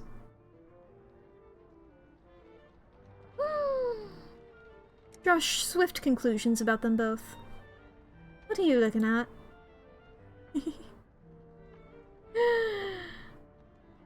I guess pointedly observe a chemistry between them? I don't know, I didn't like any of my options there. You two have something between you, don't you? Any questions here? I had a question or two for you.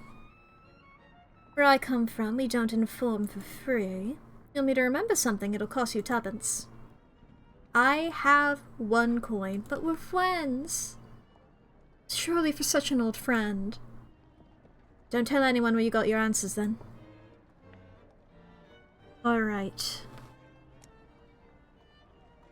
Would Phoebe have had a reason to want David Landau dead? Phoebe? Now there's a woman who could learn a lesson from my old man. Had you not seen she's mad in love with him? She's never had anyone to love properly before. She's got a budget stored up, all the love she didn't put into a father or a brother or a sweetheart when she was a girl. She's set to spend it all on him if she'd ask her for a groat of it. After the route to the surface was found again, he spoke of going back above. She begged him to stay underneath.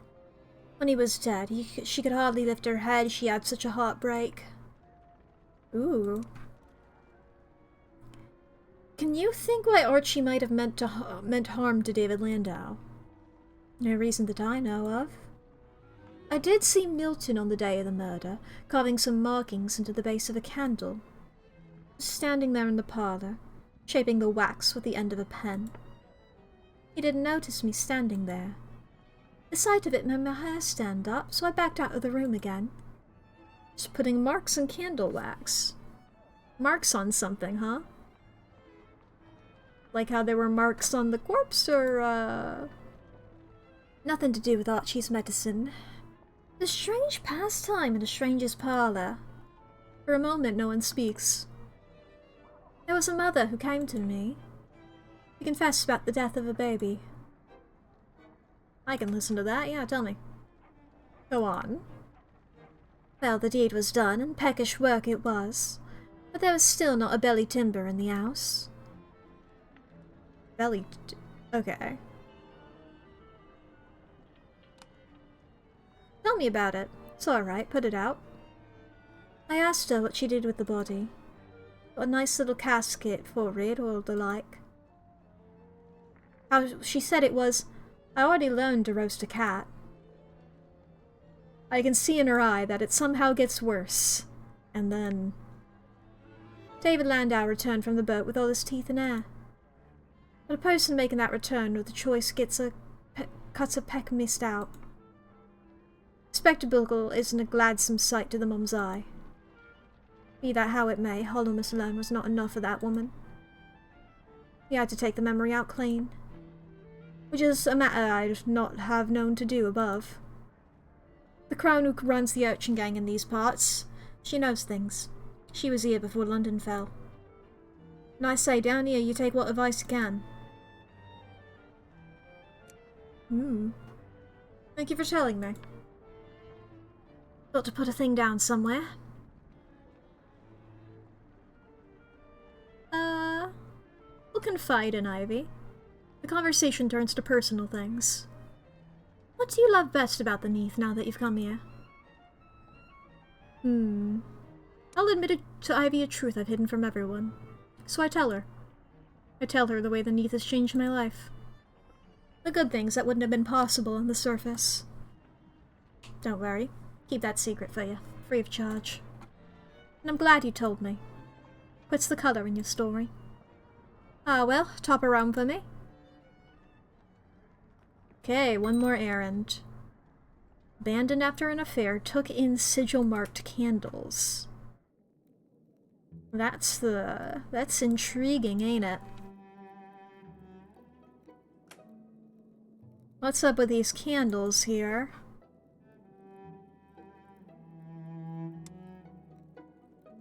Took in sigil-marked Ooh, what if the candles are poisoned? The candles could have been the poison. If the candles are poison? Maybe, yeah, because Phoebe brought in candles. And Milton told of impermanent murder.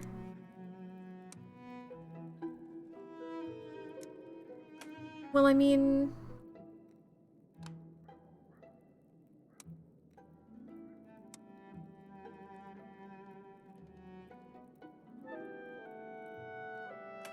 Is that not... I mean, I guess we gotta find out more about the candles, then. In order for the candles to be...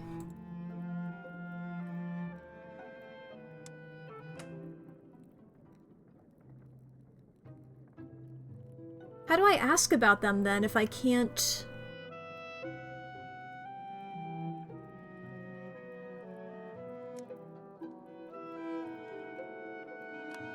If we clear all, and we do this, culprit has to be Phoebe. I feel like the, you know, the motivator's still, like, he's the guy who made the candles. And it's like these can directly conflict. I'm like, this is like my first lead. How do I ask about this? I guess I'll just keep Milton and Phoebe here.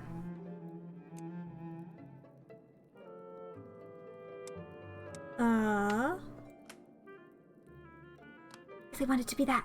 I guess we'll just turn it into somehow transmitted poison with unknown methods.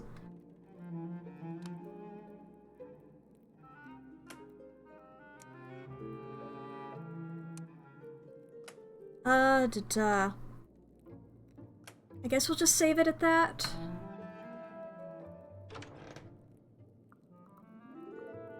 Ba-ba-ba-ba-ba.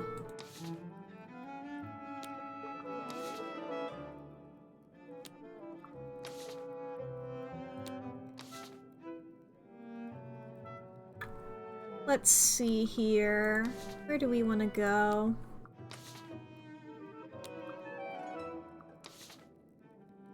We can take the senses with the rubbery man.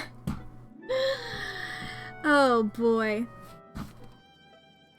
But let's see here. I don't know where we go from here, because I want to learn more about the candles, but there's not much I can really do about that, I don't think. Who did I ask Milton about last time? I forget.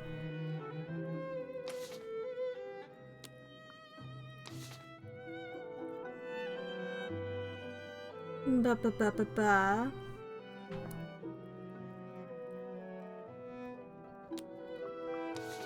Let's get Rachel's opinion for Archie's manifesto. Fuck it.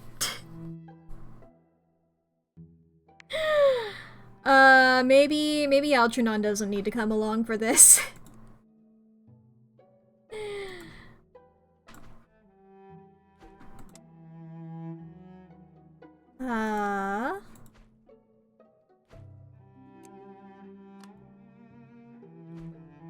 What's this feel like? Sure, how about this? My expression is a little harder to read than usual. I'm fine with that.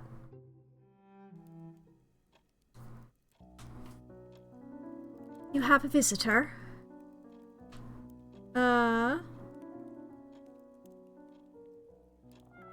Yeah, I'll wait for Phoebe to go. Good to see you. I pause and look in Phoebe's direction. Mention the demand for surface tea, sure. I recount the newspaper story. There are children in the streets scrapping over the tiniest supplies of surface tea. Oh. There are more urchins than there ever used to be. I make the story as engaging as I can. Plenty of detail and a fair sprinkling of dramatic pauses. The fall was worse for David than me, I think. Though I did lose an entire draft to the spillage of ink. Move lightly on to new topics. I laugh but let the subject drop. No one speaks for a moment. Be careful where you step. The floor is covered in powdered beetle's wing. Take an interest in this curious infestation. You have a great number of beetles here? No, and I had to go to some trouble to acquire it. I couldn't get bread flour. It's scarce here, as you might imagine. I didn't want to use ash. She's talking even more quickly than usual. I think she must be embarrassed. I put it down in order to see what the shape of David's feet were. Ordinary human feet, or rooster feet? They are ordinary feet, happily.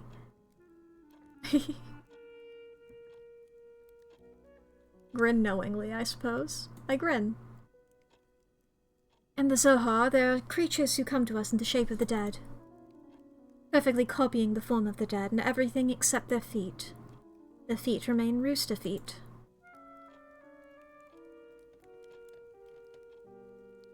What about the false corpse, though? You're thinking that what we found in David's grave is truly David. And that this shapeshifter that lives, and that it is this shapeshifter that lives and walks. That's what I feared. But the thing in the grave seemed wrong, not himself. I don't know what it was, but I don't think it was David's true corpse. It's hard to know what might be possible down here. I told Milton about the legend, and he was very interested in them. Though he was especially fixed on the idea that they're souls without bodies, and that they're descended from serpents. He kept coming back to that point over and over. Then he said it was well to keep the mirrors covered still if I was worried on that front, and went away. Hehehehe.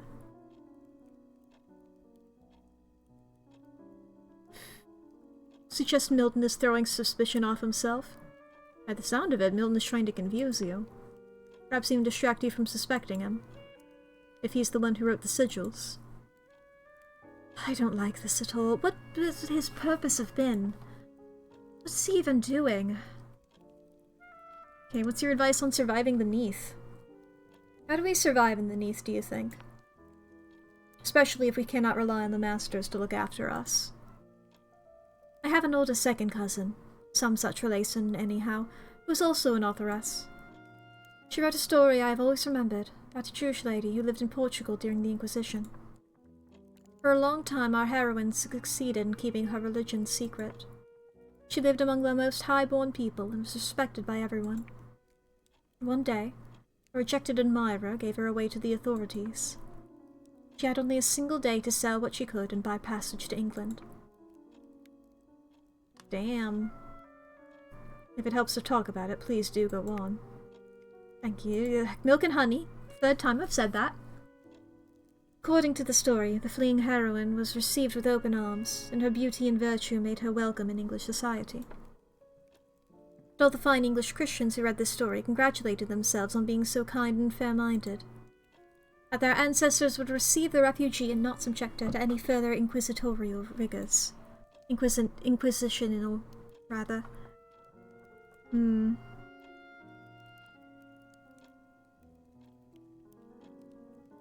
Take a lesson about the rhetoric of the authoress. You're saying we tell people what they want to hear. Or that we make them disposed to treat us well. I think she may have believed what she wrote. A bit of a romantic, my relative. No, what I mean is this. It is in telling our stories that we keep ourselves alive. We say who we are, and who we were. We remember the promises that were made to us, why one night is unlike other nights. My own writing is a pale shadow of that, the palest. I started writing in order to pull the sheet off of hypocrisies. It is a form of telling the truth. It is, but I choose the least important truths to tell. I do not like how my cousin wrote. Treacle. Every heroine nauseatingly good. The whole novel written as a beggar's application. Please be so kind as to regard us as human. Join in her frustration. What muck. She takes a breath. Lately I have been grieving. Grieving is a kind of keeping house. I've been setting my memories in order, choosing the stories I will tell, finding the ones fit for the present, and the ones with the value to carry on. So that is my answer. Whatever is done to us here, we have a testimony to give.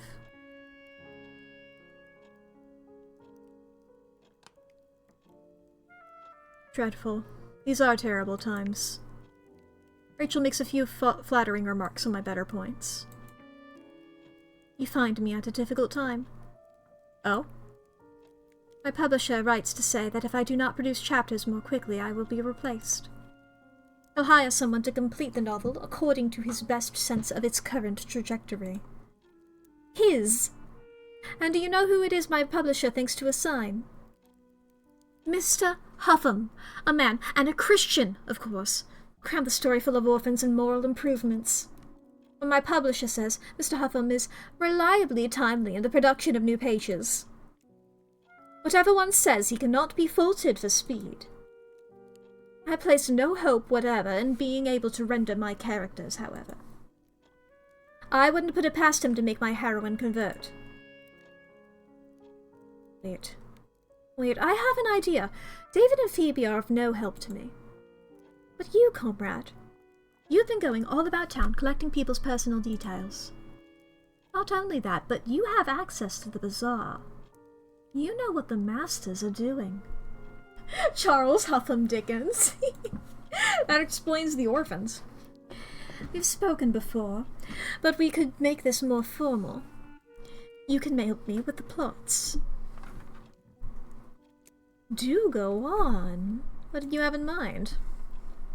I need a plot about how my heroine recovers from her betrothal to someone left behind on the surface. Just the skeleton of how it happens, I can do the rest. If you can contrive a way for her to end the business, that would be very welcome. All of my thoughts have proven insipid. Agree out of friendliness, yeah. Of course I will. Thank you. Kindness is like milk and honey. I say that so many... That's my catchphrase, darling. Anything would do. Sorry, we're not that close, comrade. Friend? I've come to see you as one of my closest friends. I put a great value on your judgment, and your company is always a pleasure. Someone I can rely on who isn't a relative. Shouldn't be telling you this, I know, but there are a few people I can speak to honestly. Now that's an unexpected turn of affairs. Milton has been helpful, sometimes, but it would be a mistake to trust him. He all but tells you not to if you try. But yes, I'm glad to call you a friend. I'm glad to be given such a straightforward account of it. I must return to my writing, I'm afraid. Look after yourself, friend. Try to study human nature as Rachel does. She notices people's foibles and the motives they try to keep hidden. There's also some frustration, some impatience. Yeah, I'll be like that. I want to notice what people are doing. New story. Yeah. Okay, predicament bereaved. Ooh, Grizz. Construct a plot for Rachel to get her heroine out of a ruined engagement. The spoilt beauty had lost her betrothed in the fall of London. He was believed to be traveling in France. The spoilt beauty had begun to fear she would never see him again. The king? The rat! The rat! Okay, clear that. Let's see here. Love writing Rachel's weird romance. She's so projecting, yeah. Okay. The spoilt beauty.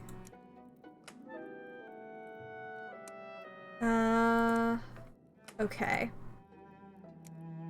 She...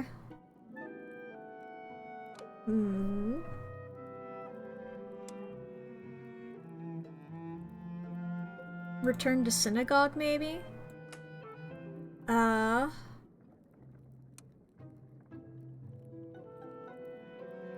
Pined for the surface.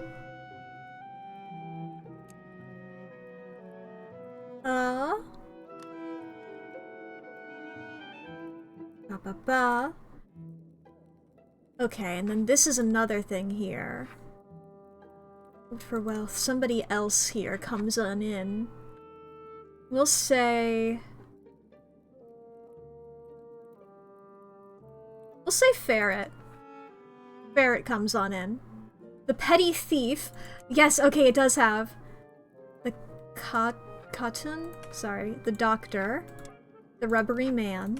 Petty thief. This is what I wanted to see. Constable, boring. Landlady.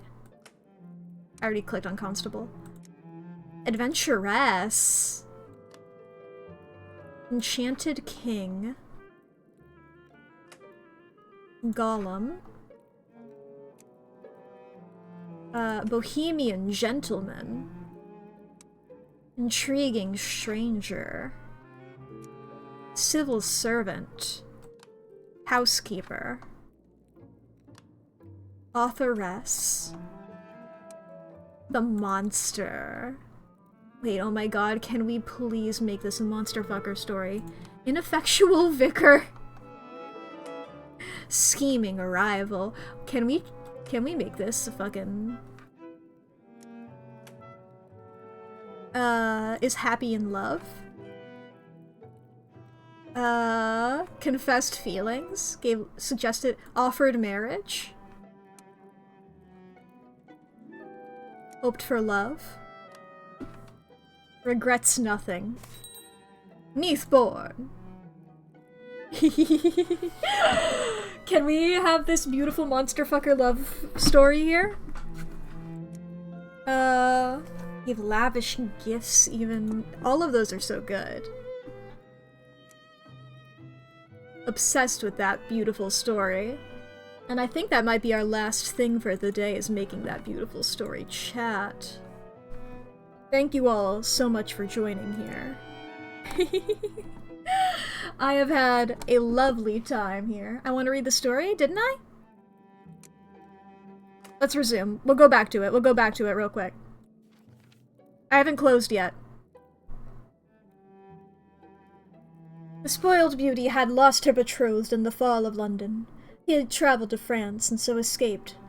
The spoiled beauty was overpoweringly envious of him, and spent all her time wishing to be above. A monster saw the opportunity to pursue his long-standing love of the spoiled beauty. A monster made a compassionate offer of marriage. The spoiled beauty accepted. The spoiled beauty is happy in love. A monster regrets nothing. Hell yeah. It's so delightful. I'm so glad of it. Alright, chat. Thank you all for joining. I have had a lovely time here with you today.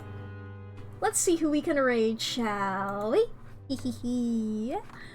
I truly, my only thought is maybe something with the candles. 'Cause I feel like there's a thing with, like, wax and shit in London. I don't fucking remember, dude. I feel like there's something there. That's not the parts that I remember immediately. Alright, let's see here. Now Lee's in the chat doing a fucking kitty face. That means that I'm right. Candles. Well, I know one obvious thing about candles that I know is a spoiler. Like, for sure I know that that one is. I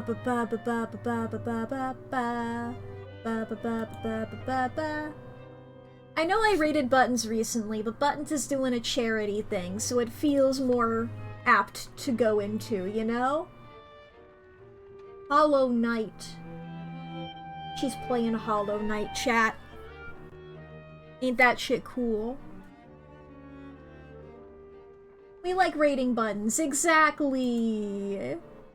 I think she was the one that I had rated the most, according to, like, the Twitch Wrapped. Truly, what a weird thing to have Wrapped for. I feel like the concept of Wraps are a little weird. I wish you could just access the stats always, you know? Like, just give me the stats. I like stats. Discord's today was weirder.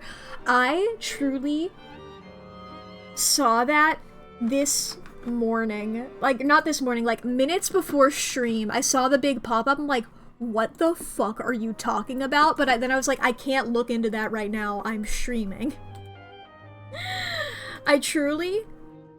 Crazy. I've not looked at it yet.